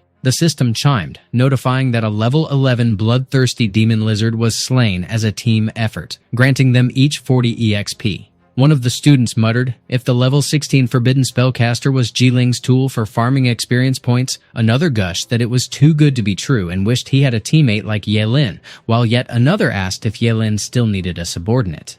Meanwhile, Jugani simmered with determination, thinking that since being in a team split experience points, Yelin should just wait, because she would definitely surpass him this time. The system blared the notification that the team wiped out a level 11 werewolf, a level 13 skeleton archer, and a level 12 chimera, racking up a total of 150 EXP. Giling shot up to level 8, and as he questioned if this wasn't too ridiculously good, he blurted out that Yelin would be his only boss no matter what happened in the future. Yelin warned him not to celebrate too early since there weren't many demonic beasts left around, meaning they'd have to push deeper. Giling pressed if he was right that heading any further would put them up against level 20 to 30 monsters, and Yelin brushed it off, claiming he could handle level 20 beasts easily, and that if a level 30 showed up, they'd just bolt. Meanwhile, the principals kept observing the students from the city walls. Principal Gao complained that Yelin was acting too rash, and as he demanded how Yelin could drag Giling into such deep territory, he snapped that Yelin's level already secured him a spot in Daxia Academy, so what was he even trying to pull? Principal Su countered calmly that there was no need to worry, since examiners had already secured the area so nothing could possibly go wrong. Back in the wilderness, birds scattered into the air as their territory got rattled. Yelin charged deeper without hesitation, and Giling tailed him closely. The demonic beasts roared the moment they spotted them. Yelin warned those were level 20 beasts, so Giling better be careful if he didn't want to die.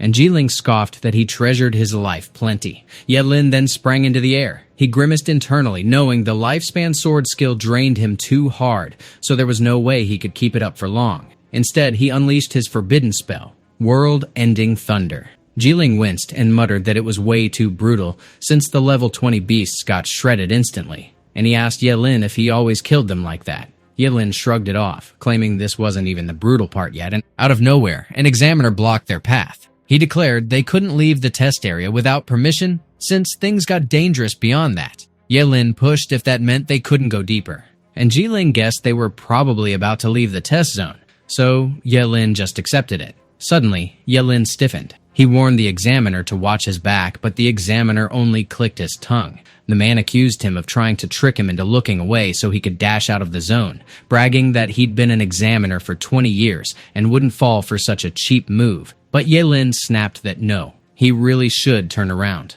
Behind him, a level 33 goblin hero was already swinging its weapon. The examiner blurted that it was a goblin hero, and Giling shouted that they should run since it was level 33. The examiner barely dodged the goblin's crushing strike. Yelin cursed him as a dumb donkey, then called Giling over and barked that he should run while he distracted the thing. But Giling refused outright, insisting they were escaping together. Yelin snapped that when he told him to run, he'd better run and shut up already. He grimly figured killing the goblin hero would be tough without exposing his full strength. He activated his forbidden spell, Sudden Dance. Giling urged Yelin to be careful and promised to wait for him up front, while the examiner yelled at him to run too and leave it to him since he'd signal for help. But before he finished, the goblin's weapon slammed right into his face. Yelin rushed to him, demanding how he was holding up and telling him to wake up. He yanked the examiner away from the goblin just as the signal flare he'd fired exploded into the sky. It burst and lit up the air. Yelin figured it'd be easier if the guy stayed unconscious so he wouldn't risk exposing himself. But he couldn't figure out why he even fired the flare. He noticed two examiners rushing over. One called out that there was a situation unfolding. The other ordered Yelin to get out of there, since they didn't want him getting caught in their crossfire. Yelin agreed and pointed out the injured examiner, declaring he'd carry him off. Then, an idea sparked. This was the perfect chance to test illusion skin. He pulled it out of the box. He chuckled, saying it wasn't bad, and was actually pretty interesting. Meanwhile, one of the arriving examiners urged the other to kill the goblin quickly, so they didn't disrupt the final test, and the other agreed. Suddenly, Yelin, now in disguise, barked that the filthy beast dared to disrupt the final test. He claimed he was there to back up his two colleagues. They should just watch him take that thing down. He invoked his forbidden spell, Eternal Arrow. The goblin's head blasted clean off. The system pinged again, announcing the team's kill of the level 33 goblin hero, awarding 220 EXP and the Talisman of Symbiosis. Yelin muttered if it really dropped an item and remarked that the drop rate for demonic beast loot was insanely low. One of the examiners cursed at him, demanding to know which department he was from and snapping that he wasn't even helping, just stealing their kills every chance he got.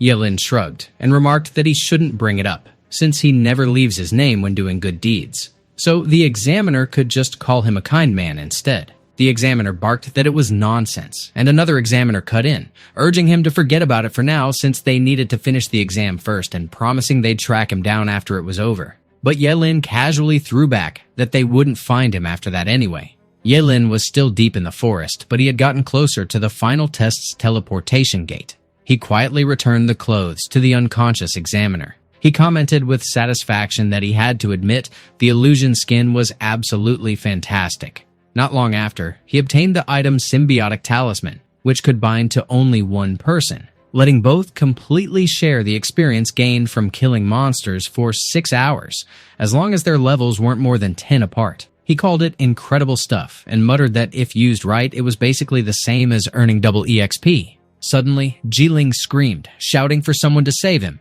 His voice cracked as he screamed for help again. The beast chasing him swung its deadly scythe straight at him. He screamed again. Before he could even register the impact, he realized Yelin had yanked him out of harm's way. Relieved, he blurted out how glad he was to be okay and immediately demanded to know where the goblin hero was, but Yelin told him to relax because other examiners had already killed the goblin hero. He warned him sharply not to move his hand. Giling awkwardly muttered that he didn't think he was gay. Yelin cursed at him in irritation, and as he snapped to know what the hell he was talking about, he ordered him to scram. But Giling panicked and yelled that the monster was attacking. Yelin unsheathed his sword in one smooth motion.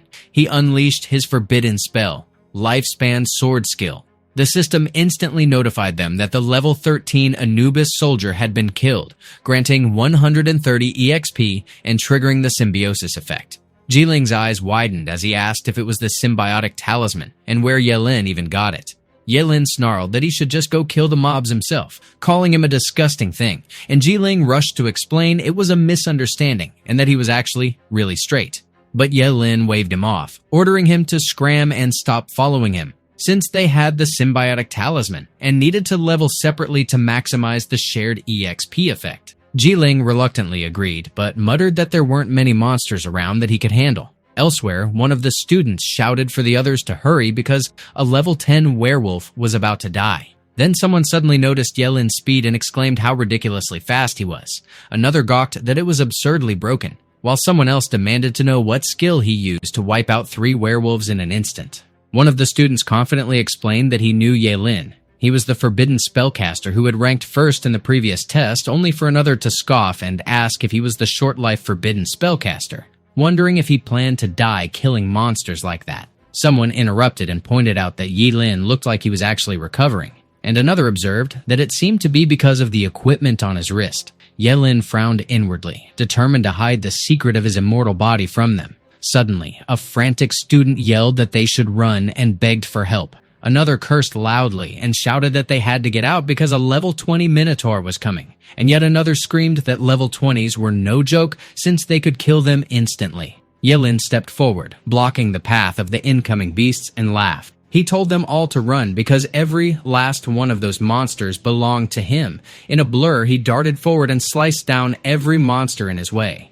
Once he finished, he calmly sheathed his sword like nothing happened. Meanwhile, the system bombarded Giling with notifications as the symbiosis effect triggered multiple times, and he couldn't stop grinning as he muttered that his boss was way too awesome, since leveling up like this was insane and nobody else could pull it off. On the other side, Principal Gao watched the test unfold along with the other principals. He sighed, lamenting that if only Yelin wasn't a forbidden spellcaster, Qing Cheng would have gained another dragon. While Principal Su noted that Yelin had slaughtered almost every monster inside the test area, which meant the number of test takers failing to reach the final test due to monster attacks had dropped sharply thanks to him.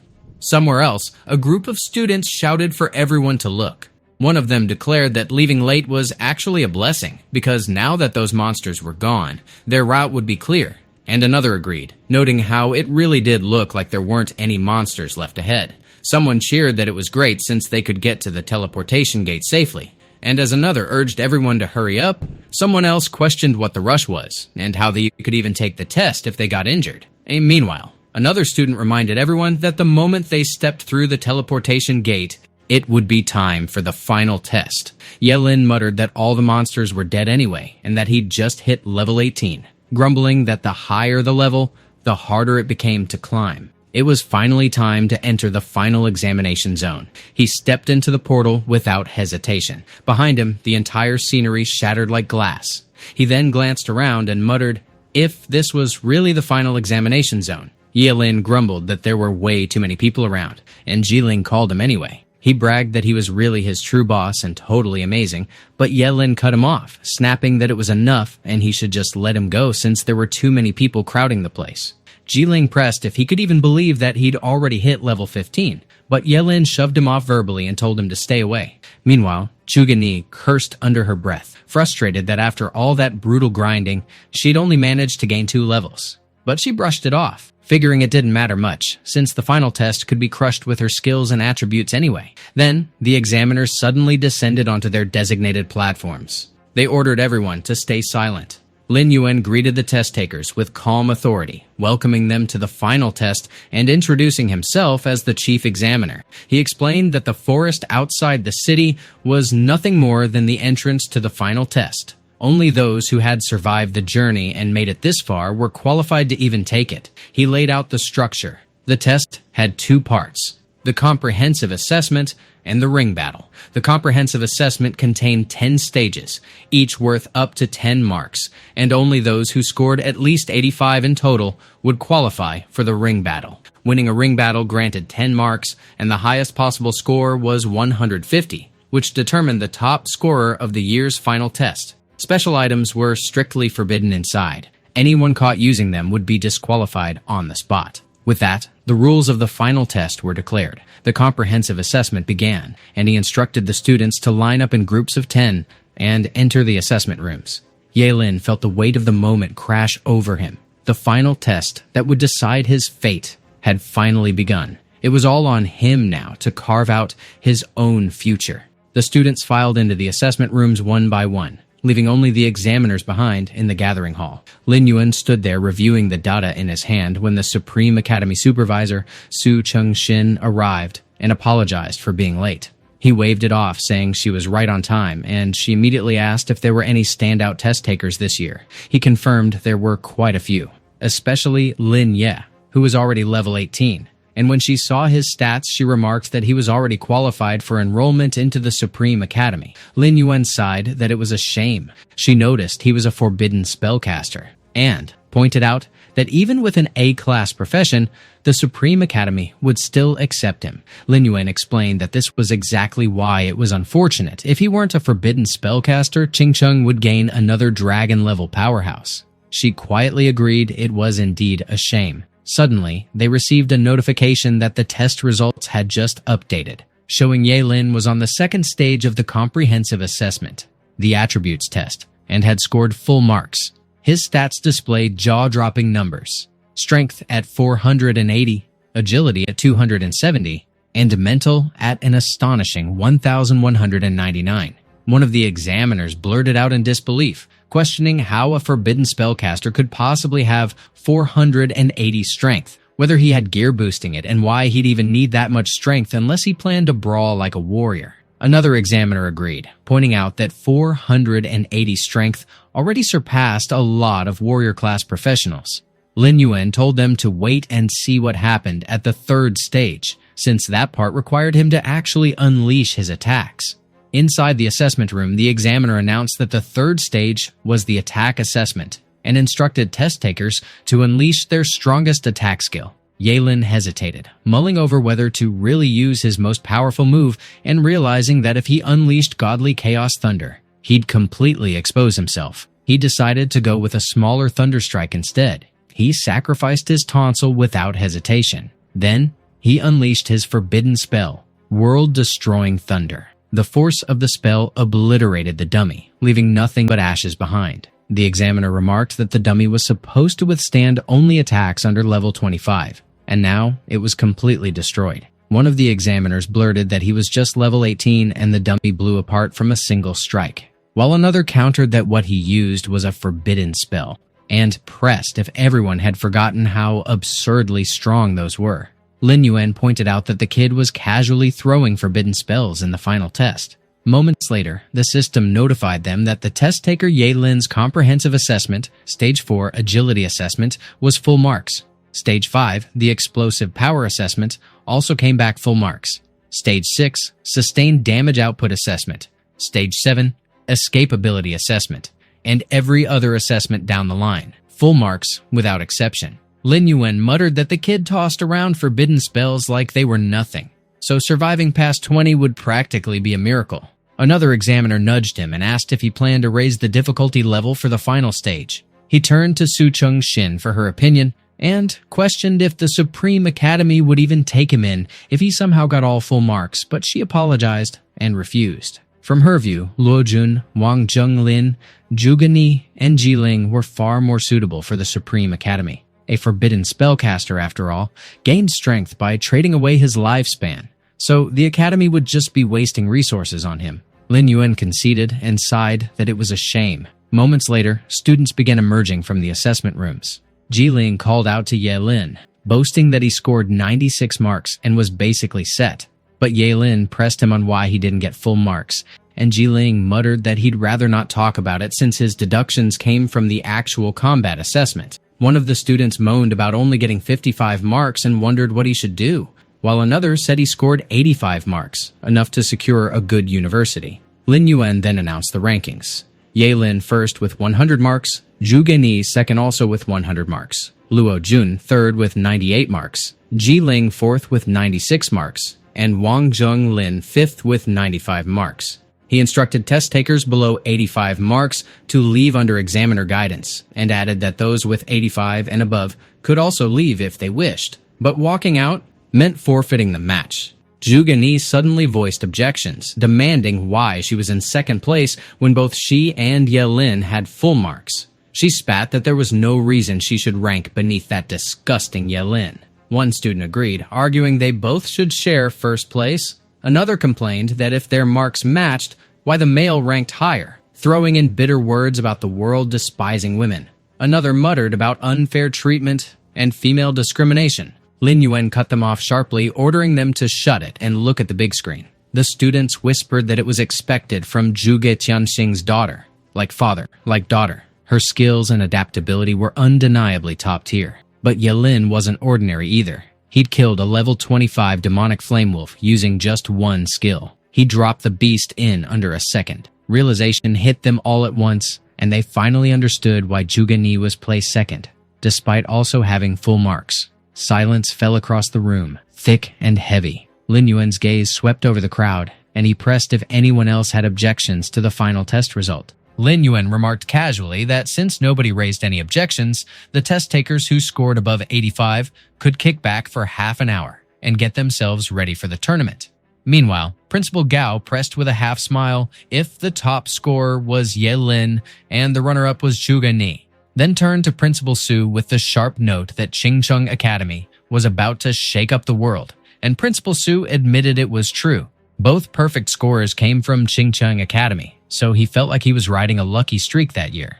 Principal Gao added bluntly that on top of that, the fourth spot, Giling, also belonged to Qingcheng Academy. Principal Su countered with a measured tone that he shouldn't let the excitement run ahead too soon because the tournament waiting for them was the real spotlight. And when Principal Gao pressed if he believed Lu Jun could handle a level 18 Forbidden Spellcaster, he answered that Gao shouldn't be so confident since anything could happen. Half an hour later, Ye Lin and Jugani ran into each other. She scoffed sharply and threw at him that she wasn't going to lose to him once the tournament started. He wondered irritably what had gotten into her right then, when the examiner announced that the tournament was about to begin. The examiner explained in a steady voice that the rules were straightforward.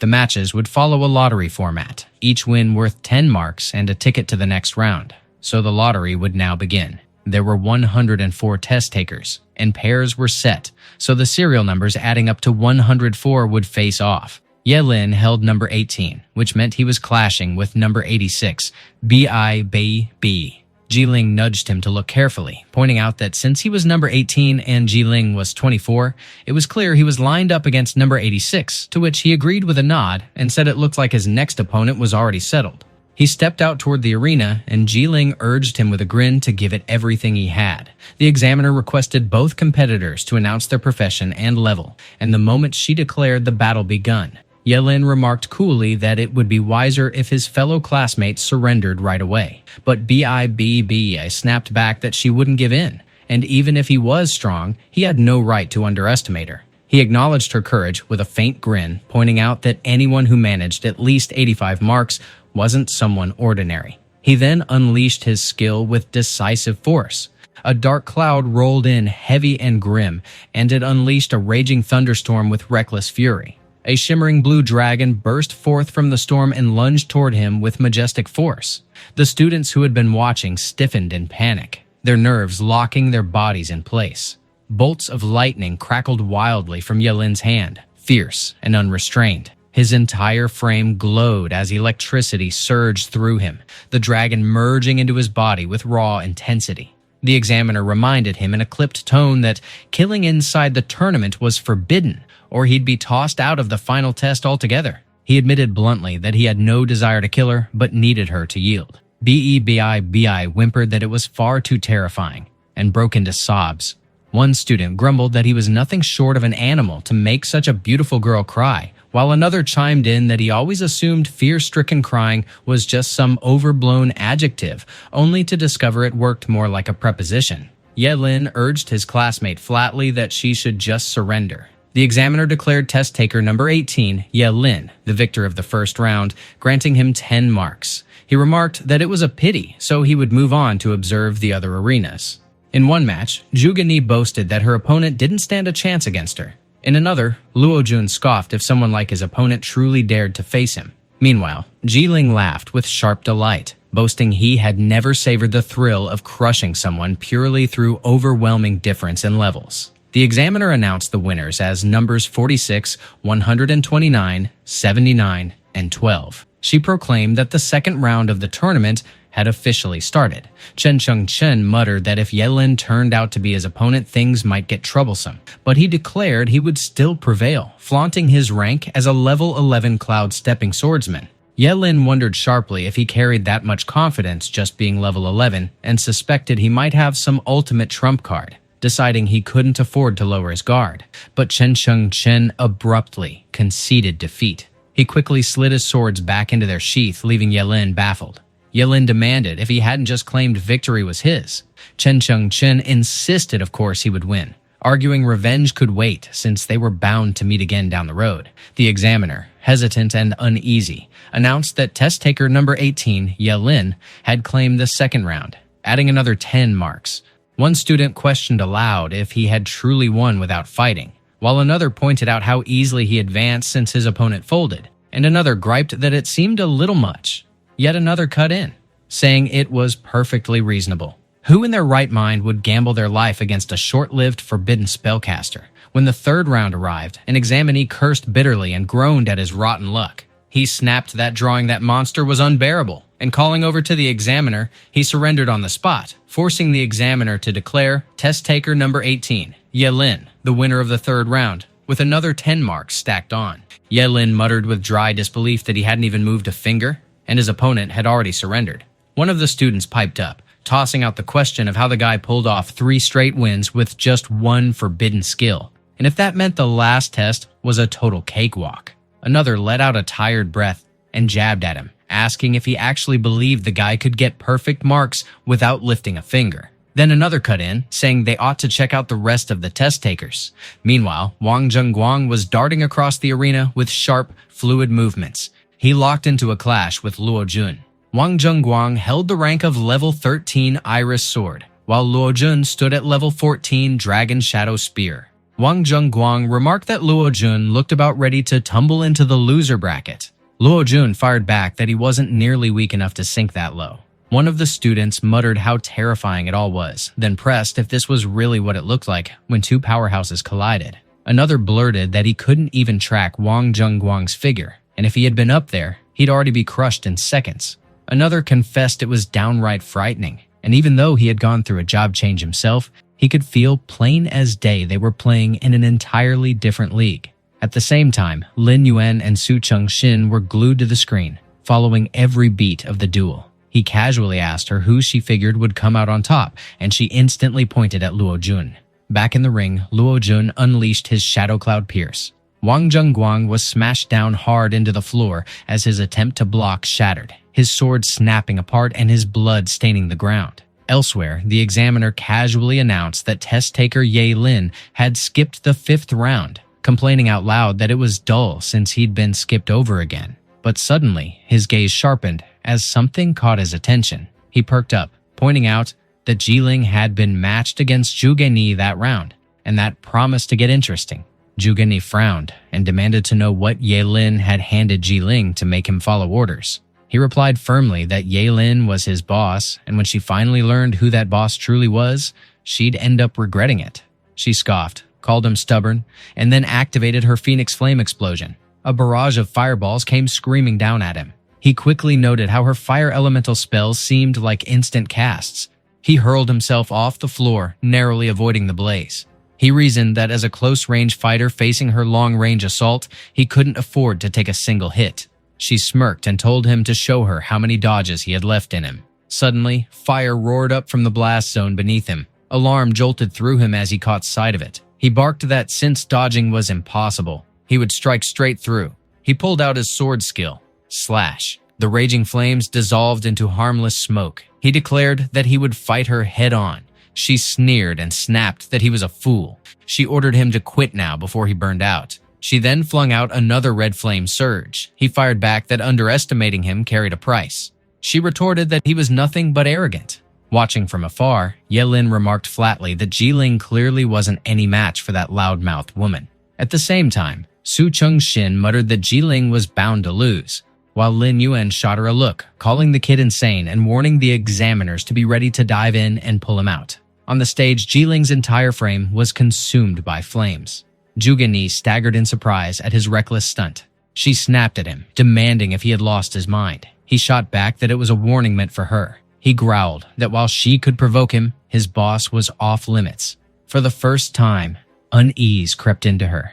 Yelin sprinted toward Jiling's side, shouting his name with urgency. One of the examiners barked for the medics to rush in. Yelin pressed Giling to hang on, saying he would guard his heart with the yin-yang bangle. Jugani stammered that she hadn't meant it, insisting she never guessed he'd go that far, and Yelin gently told her he understood it wasn't her fault.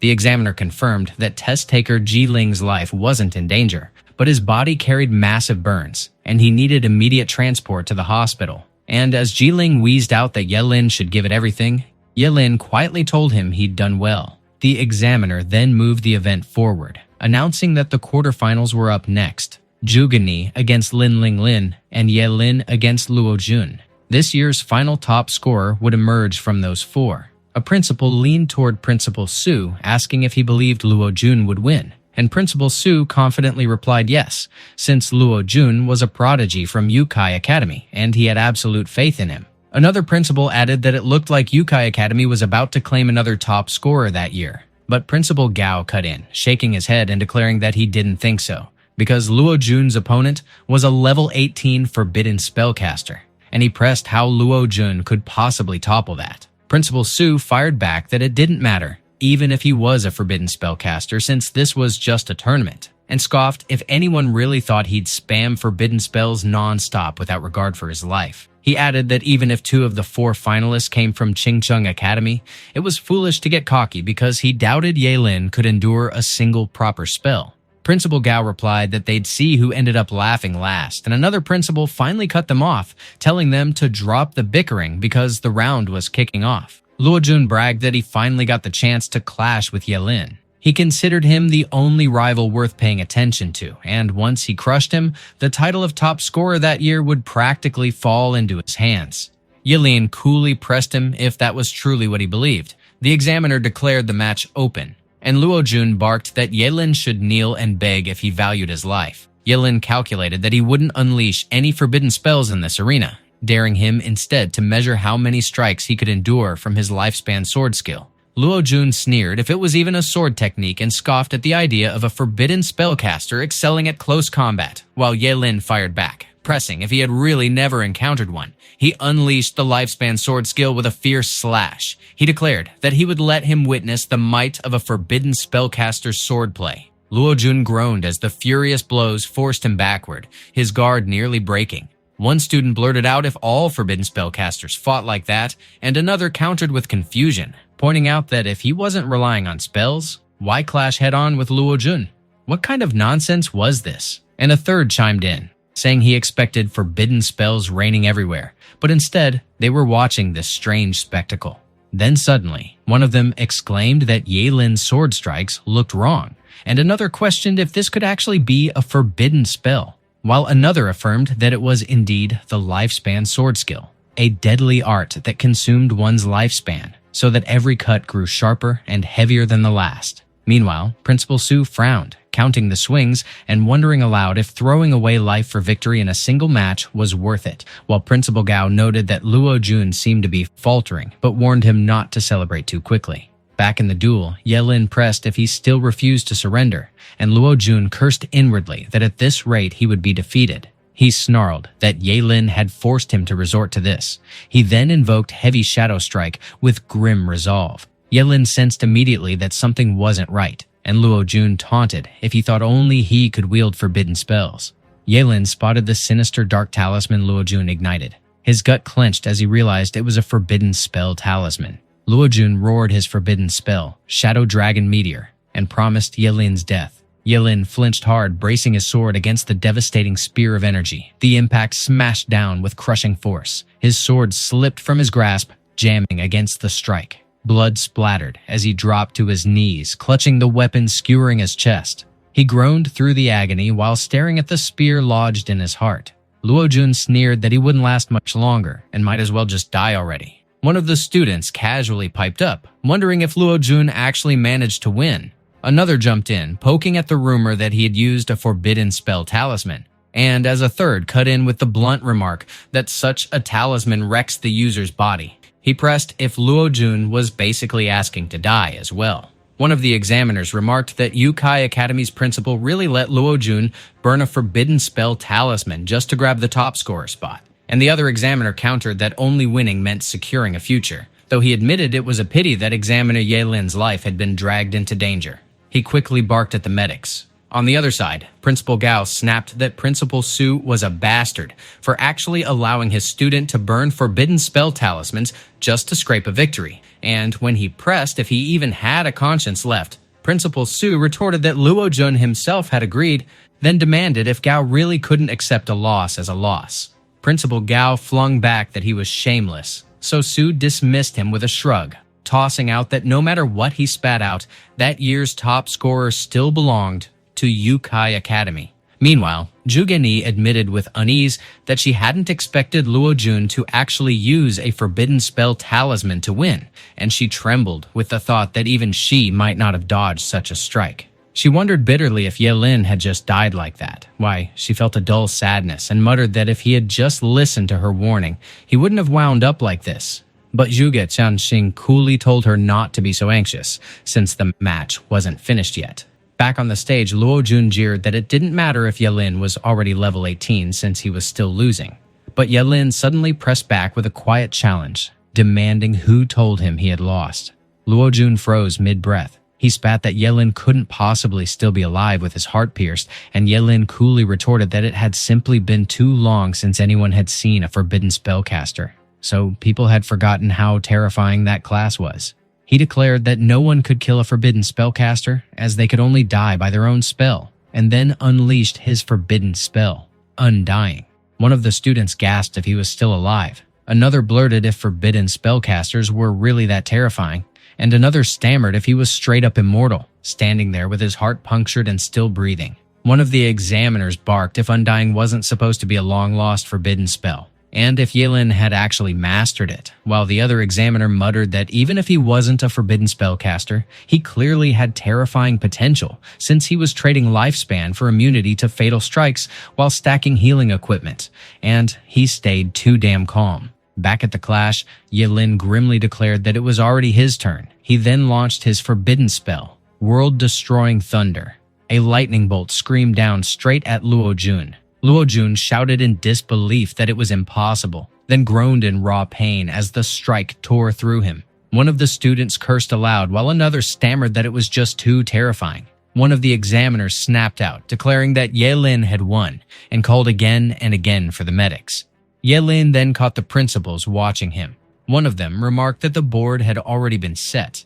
Yelin crashed down on his knees, hacking blood in a sharp spray that stained the ground. One of the principals spat a curse at Principal Gao, raging that Yelin's forbidden spell had backfired, while Principal Gao retorted with grim weight that the spell he unleashed was so overpowering, it might have wrecked all his organs inside. Yelin figured he ought to play it up more, and he worried what kind of mess it would cause if any of them started doubting him. Then, out of nowhere, Principal Su declared he would file a report because Cheng Academy's Yelin had dared to use a deadly forbidden spell on a level 14 job changer, calling it attempted murder, while Principal Gao snapped back, asking if he had no shame at all and reminding him who struck first.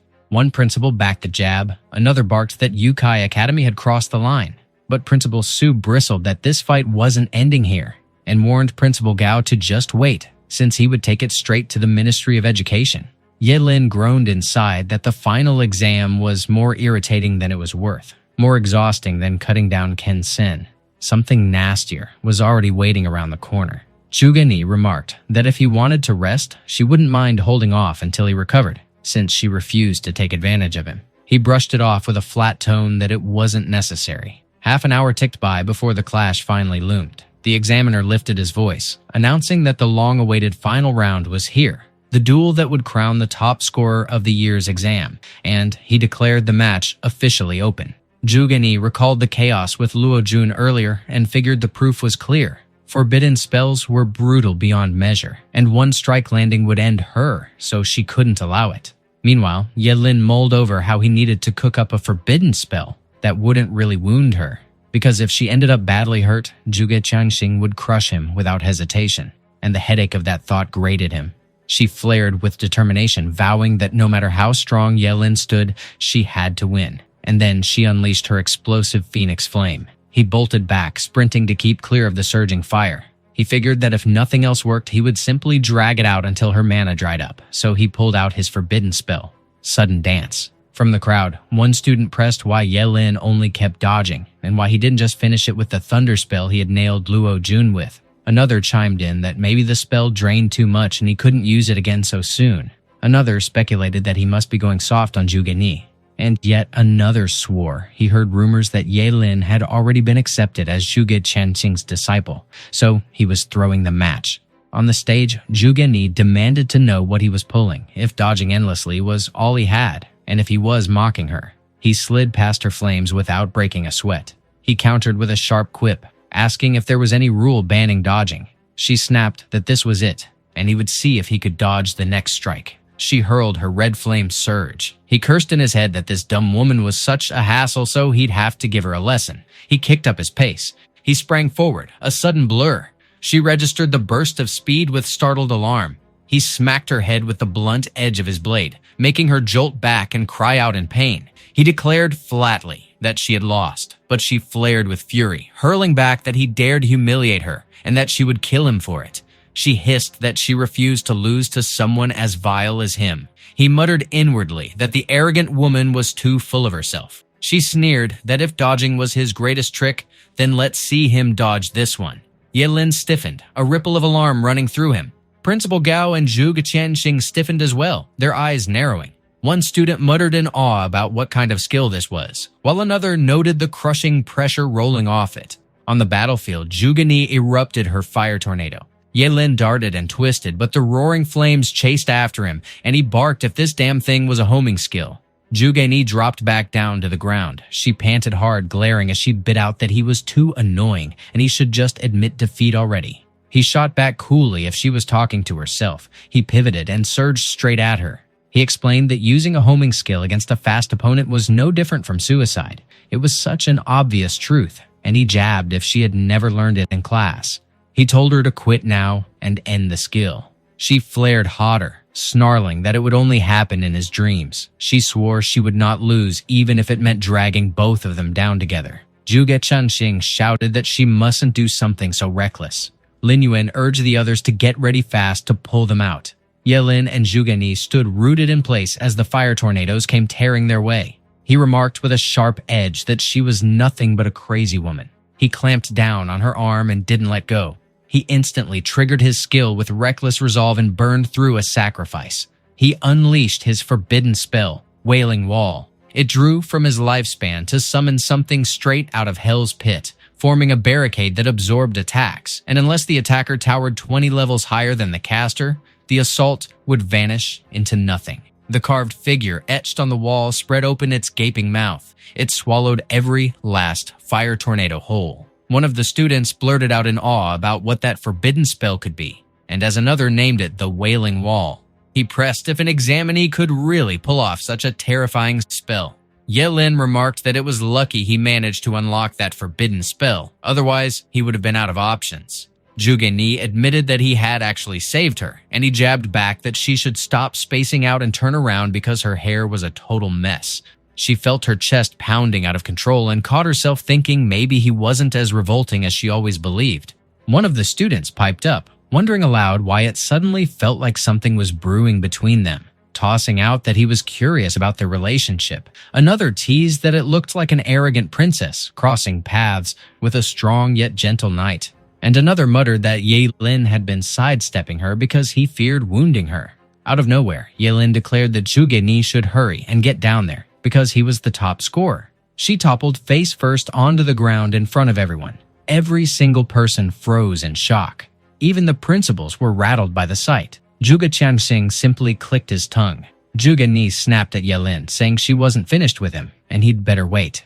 The examiner announced that examinee Yelin had seized the final round of the ring tournament and earned 10 marks, raising him to 150 marks, crowning him the top scorer of that year's Qing City Finals. One of the students shouted that he did great, while the others roared for him as the top scorer, and he exhaled that it was finally over. Another student asked him which academy he wanted as the year's top scorer. He declared his choice, the Supreme Academy. Everyone burst out cheering at the mention of the Supreme Academy. But Su Cheng-shin cut through the noise with an apology to Ye-lin, saying he couldn't step into the Supreme Academy. He pressed her for the reason. She answered that it was because he was a forbidden spellcaster, and ever since Job Changers appeared, the longest-lived forbidden spellcaster never made it past 24, leaving him without any training value.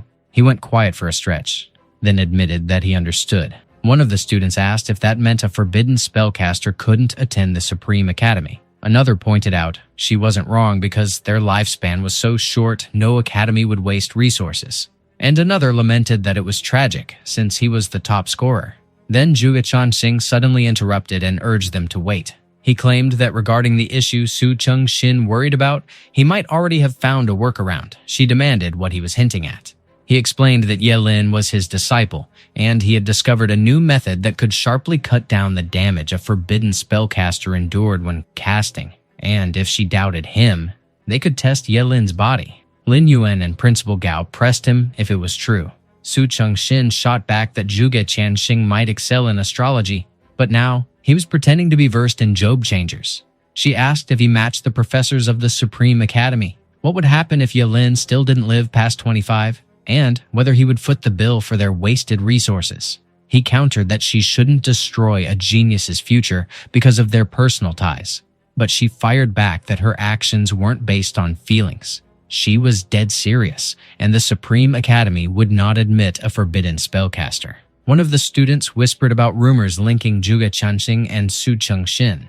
Another muttered that she was being cruel and questioned why she couldn't just run a check on Ye-lin's body, while another shrugged that nothing could be done since she was from the Supreme Academy, which had a reputation for being untamed.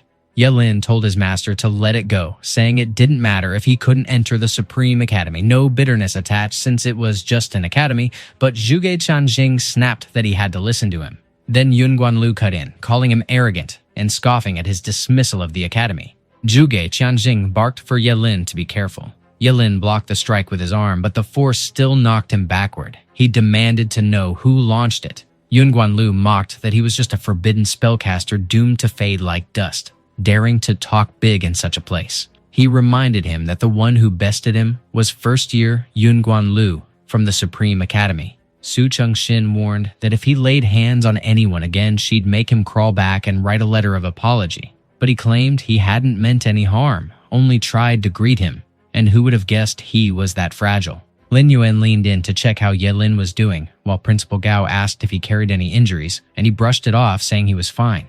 Ye-lin declared with a steady fire that he would remember every detail of what went down that day. Yun Guanlu pressed with a mocking tilt if he was still not convinced, tossing out that he was welcome to come knocking with a challenge whenever he felt bold enough. Ye-lin countered with a sharp edge, claiming there were too many eyes watching back then, so he let him off that time. But his revenge was a promise etched in stone. Yun Guanlu burst out laughing, tossing scorn like scraps, calling him trash, taunting if he really believed he mattered just because he got a few words, swearing he would never touch him in that lifetime. Ye-lin announced that 1 year from then he would come for him in a battle of life and death, hammering in the question of whether he dared to take it. One of the students blurted if it was really a death match and cursed in disbelief, while another exclaimed that he had actually laid down a life and death challenge.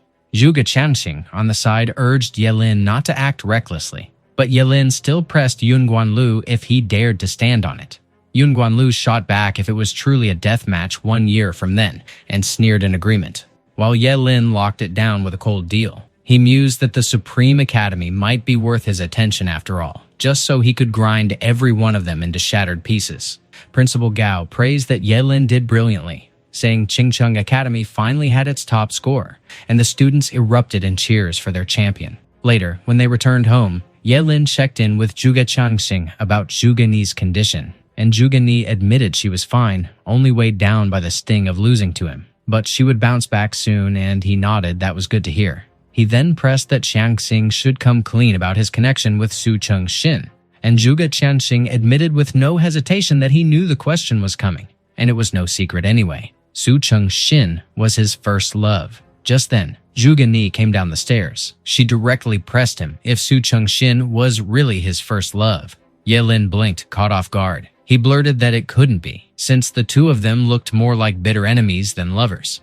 Juga Chaning exhaled heavily and admitted it was a long story, explaining that back when he was just a green student entering the academy, he had fallen for Su Cheng's Shen, enjoying a brief honeymoon phase.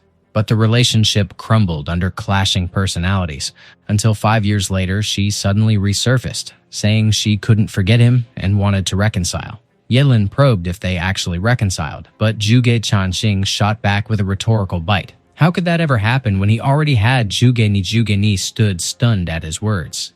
Yelin then remarked that it was a shame.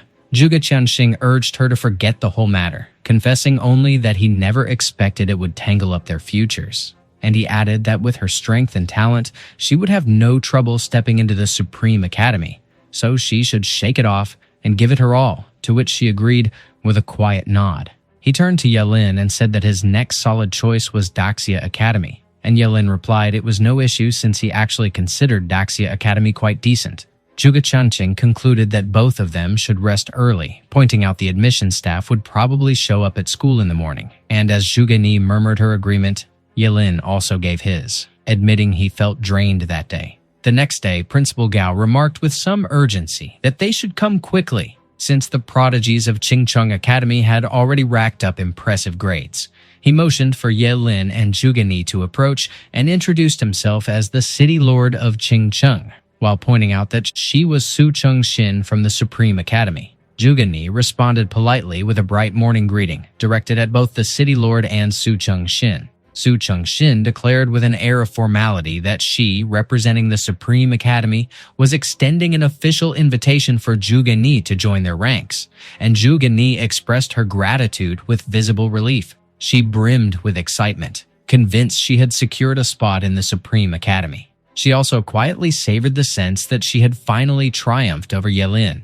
Principal Gao then shifted his attention toward Yelin and urged him to come forward since the City Lord had come specifically to award him the honor of top scorer, along with a prize of $5 million. The City Lord, Hu Weng, greeted Yelin warmly and observed that the aura of a top scorer carried its own rare strength, and Yelin offered his greeting back with equal courtesy. The reporters on the sidelines remarked that it was clear Hu Weng was sharing a cordial exchange with the year's top scorer, and that his expectations for the youth reached high. Yelin pressed about when exactly the $5 million would arrive, and Hu Weng reassured him firmly that he would receive every last cent without fail. Yelin offered his thanks and admitted that after surviving years in the slums, poverty still loomed in his mind like a shadow he dreaded. Suddenly, Hu Weng ordered that the rewards be brought out at once. Yelin quickly inquired if the prizes included skill scrolls. The reporters rushed to snap photographs of the moment the rewards were revealed. Hu Weng declared that, as Qingcheng's representative, he had prepared not only $5 million, but also an epic-grade self-selection skill scroll, specifically for the top scorer. On top of it all, sat a rare and valuable qualification granting admission into the top scorer realm. Yelin pressed about what exactly the top scorer realm entailed, and as he mentioned that it sounded like a secret domain reserved solely for each city's top scorer, Hu Weng confirmed his guess and added that those who entered would also be shielded from any damage.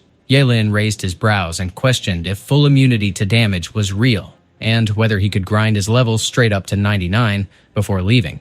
But Principal Gao explained with blunt honesty that such exaggeration wasn't possible, since the monsters within the realm were limited, though the immunity to damage itself was indeed tailor-made for him. Hu Weng emphasized that they carried immense expectations for Yelin, reminding him that the top scorer realm would double as his test and that he must carry Qingcheng's honor by seizing the title of national top scorer, which made Yelin probe whether a title like nation's top scorer truly existed. Principal Gao affirmed it, clarifying that anyone who achieved the highest level inside the realm earned that title, prompting Yelin to marvel if such fortune could be real, and whether the rewards of becoming national top scorer wouldn't be even more incredible. He then declared with sharp certainty that they need not worry, because he would without a doubt seize the title of nation's top scorer. Hu Wang responded that it was excellent to see his confidence, and while Principal Gao chuckled, remarking that Ching Cheng would blaze brilliantly when the time came, Hu Wang urged everyone to gather so they could take a group photo together. Moments later, Juga Chaning reminded Ye Lin with serious weight that he must never use any lifespan-draining skills while inside the top scorer realm. Ye Lin replied that he understood, since even though the secret realm provided immunity to all harm, it could never halt the steady march of age. And Juga Chaning confirmed that he had pinpointed the truth exactly. Juga Chaning remarked with an indifferent tone that he had other matters waiting for him inside Ching Cheng, so the kid should handle himself carefully.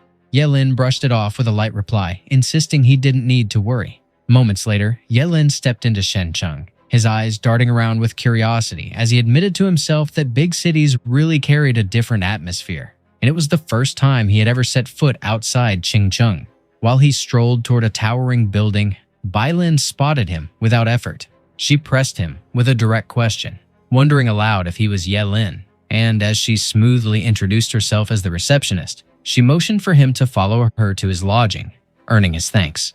She casually mentioned that the top scorer realm still hadn't opened, so he had plenty of time to rest, and if any issues cropped up, he could always reach out to her, to which he gave a short acknowledgement and gratitude. Not long after, Ye Lin stretched out on the bed, sinking into the soft mattress. He muttered to himself that since the top scorer realm still hadn't opened, and since he was already stuck in Shen Cheng, he might as well head out and explore the place. All of a sudden, Mishu's voice broke in, demanding what was going on and why the door wouldn't budge. Ye Lin countered with annoyance, asking if this wasn't supposed to be a single room and who exactly kept hammering at his door. Mishu barked back that he should open it up immediately. Her hands rested sharply on her waist. A teddy bear backpack dangled behind her. She shot another question, wanting to know who was inside. Her eyes locked on him as she fired again, demanding who he was and why he dared to sit in her room. He snapped back that she was the one needing to explain herself, but she spat curses, roaring that he was nothing but a filthy pervert, barging in and laying himself down like he owned the place. Her voice rose with challenge, promising she would show him real colors and daring him to swallow her fist. His heartbeat jumped when her fist shot straight at him without hesitation. He jerked sideways just in time as her power exploded outward. The blast sent every window in the room slamming open with a crack. She swore with frustration, grumbling that the pervert had surprising reflexes. He stared in shock, realizing this little lowly could unleash such ferocity in an instant, and he tried to reason that she should wait, that she had gotten it wrong because he wasn't any pervert. But she spat back with zero pause that his excuses were nothing but lies, and she told him to take it. He pleaded again for her to stop. He realized with irritation that he was being pushed into a corner, so he decided to burn through his appendix. He unleashed his forbidden spell, Realm of Wood. She groaned in outrage, yelling what the hell those things were and why she couldn't break free. He explained bluntly that she should quit wasting energy. It was a brand new forbidden spell he had just mastered, crafted precisely for wild Lolas like her. She shrieked again that he was a pervert and demanded to know what he was planning to pull. He bragged that it was room 6099 and flashed his room card, tossing out that she could check it herself if she didn't believe him. She snapped back that it was impossible since her card also showed 6099. He dropped his spell once she finally cooled down. She muttered that he could check the card himself if he still doubted her. But the twist hit when the card clearly displayed 6609. She blurted out why it suddenly turned into 6,609 and insisted it couldn't be, while he dryly pointed out that maybe she just held it upside down. She admitted he nailed it, and with an awkward laugh, and she apologized, confessing it was her fault for jumping to conclusions. He brushed it off, telling her to forget it, and reminded her to ask the staff to fix the door when she headed out. She hesitated before offering to treat him to a meal as an apology, but he waved it off, mentioning he was going for a walk anyway, and casually suggested she tag along. Soon enough, they were drifting through the city streets together. He curiously pressed about her profession, remarking that her explosive strength felt impressive. She confidently introduced herself as Mi Shui, Haicheng's top scorer, and when she revealed she was an SSS class berserker, he admitted that explained everything and revealed he hailed from Ching Cheng. She guessed that must mean he was accepted into the Supreme Academy, but he shrugged, admitting he had planned to go, yet they turned him away. She protested, demanding how they could reject him after the strength he had displayed, but he dismissed it as fate since he was a forbidden spellcaster, one cursed with a short lifespan. She stiffened in discomfort hearing that title tied to him. She quickly shifted the mood, urging him to drop the heavy talk, promising instead to bring him to a place with good food, to which he casually agreed. Not long after, she remarked that the spot was known as Shengcheng's most famous restaurant, urging they grab a seat, while he nodded that the place looked nice. Out of nowhere, Yi Ningning cut in, mocking Mishu and sneering if a brute like her could actually find a man to share a meal with. Mishu's eyes narrowed as she recognized her instantly. Yi Ningning smirked and mocked that it seemed like mating season for her. She then turned to Ye Lin, flashing a fake sweetness as she grilled him on what he possibly saw in Mishu, claiming she had nothing worth offering, while Mishu coldly warned that she wasn't in the mood to fight and told her to scram. Yi Ningning leaned in with a sly grin, tempting him to come along with her, promising she'd introduce him to some of her gorgeous friends. Ye Lin requested Yi Ningning to back off from him, and bluntly remarked that she had bad breath. His words kept stabbing through Yi Ningning's chest, while Mishu tried to smother her laughter behind her lips. Yi Ningning snapped that he was nothing but a little brat, and that she had actually given him a chance. Ye Lin turned toward Mishu and declared they should eat somewhere else since the place reeked, and she casually agreed. Suddenly, Wu Shaoqi blocked Ye Lin's path. He carried himself as a level 22 Angel Paladin, and when he pressed Ye Lin if he had just told him to leave, he demanded an apology to his woman. He made it clear he despised poor trash from small backwater places more than anything. Yi Ningning urged that he needed to teach those two punks a proper lesson. Mishu pointed out nervously that Wu Shaoqi was a level 22 Angel Paladin, and she feared both of them couldn't win against him. But Ye Lin chuckled that it was fitting, because a poor guy like him hated rich punks like him who stank just as foul. Wu Shaoqi narrowed his eyes and pressed what exactly he just said. Ye Lin shot back that he wanted to fight a level 22 Angel Paladin right here and now. One of the bystanders exclaimed that this was an SSS class Angel Paladin, while another murmured about the crushing presence and wondered aloud if those two were truly going to fight. Then an investigator cut through the tension and warned that job changers were forbidden from fighting inside the city, violators facing a 30,000 fine and 30 days of detention. Mishu reminded him that the top scorer realm was opening soon, so there was no point in fighting here, and Ye Lin admitted she was right. Wu Shaoqi sneered that he would remember him, warning that if he saw him inside the top scorer realm, he might not be able to kill him, but he could still grind him into a fate worse than death. He scoffed that they should just go, and Yi Ningning shot back for him to wait, because he was nothing but trash. Mishu lowered her head and confessed she had troubled him yet again. Ye Lin raised an eyebrow and asked who that girl was and why she carried so much hostility toward her. Mishu explained she was her half-sister and had opposed her since they were kids. For that year's final test, she had feared Mishu might steal the top scorer spot, so she deliberately moved to a smaller city to take the test, and Ye Lin asked in surprise if that was even allowed. Mishu confessed she wanted to repay him by treating him to a meal, but instead dragged him into trouble, and he shrugged it off, saying it was fine and suddenly felt hungry, so they should hurry and find a place to eat. She hesitated and asked if they were still eating there, and as he answered, of course, he reminded her she mentioned the palace was famous, saying his appetite was wide open. The next day arrived, and all the top scorers gathered at the entrance of the secret realm. A camera buzzed as it recorded the gathering scene. Zheng Kanqi greeted the crowd, introducing himself as the supervisor of the top scorer realm for that round, announcing that it would be opening shortly. He instructed everyone to get themselves ready. Meanwhile, Ye Lin looked at Mishu packing bundles of food and asked why she was preparing so much, and she explained that they would be stuck inside for a few days and she had nothing else to give him, so she prepared meals so he wouldn't starve inside. Ye Lin nodded that her reasoning made sense. Zheng Kanqi then remarked that before the secret realm kicked off, there were a few things he had to spell out, and the first thing he brought up was the rule of the secret realm. Inside the realm, even though all test takers were immune to damage, that protection only worked within its boundaries. So if any test takers ended up taking continuous or lethal hits, they should remember never to leave. Priests above level 50 had been stationed at the entrance, and he urged them to get healed before stepping out. Otherwise, the consequences would be brutal. The second thing, inside the secret realm, if any of them lost an arm or a leg, they should make sure to grab it if possible. They were told to look for a priest to stitch it back on before leaving the realm, because regrowing a fresh limb would be a nightmare.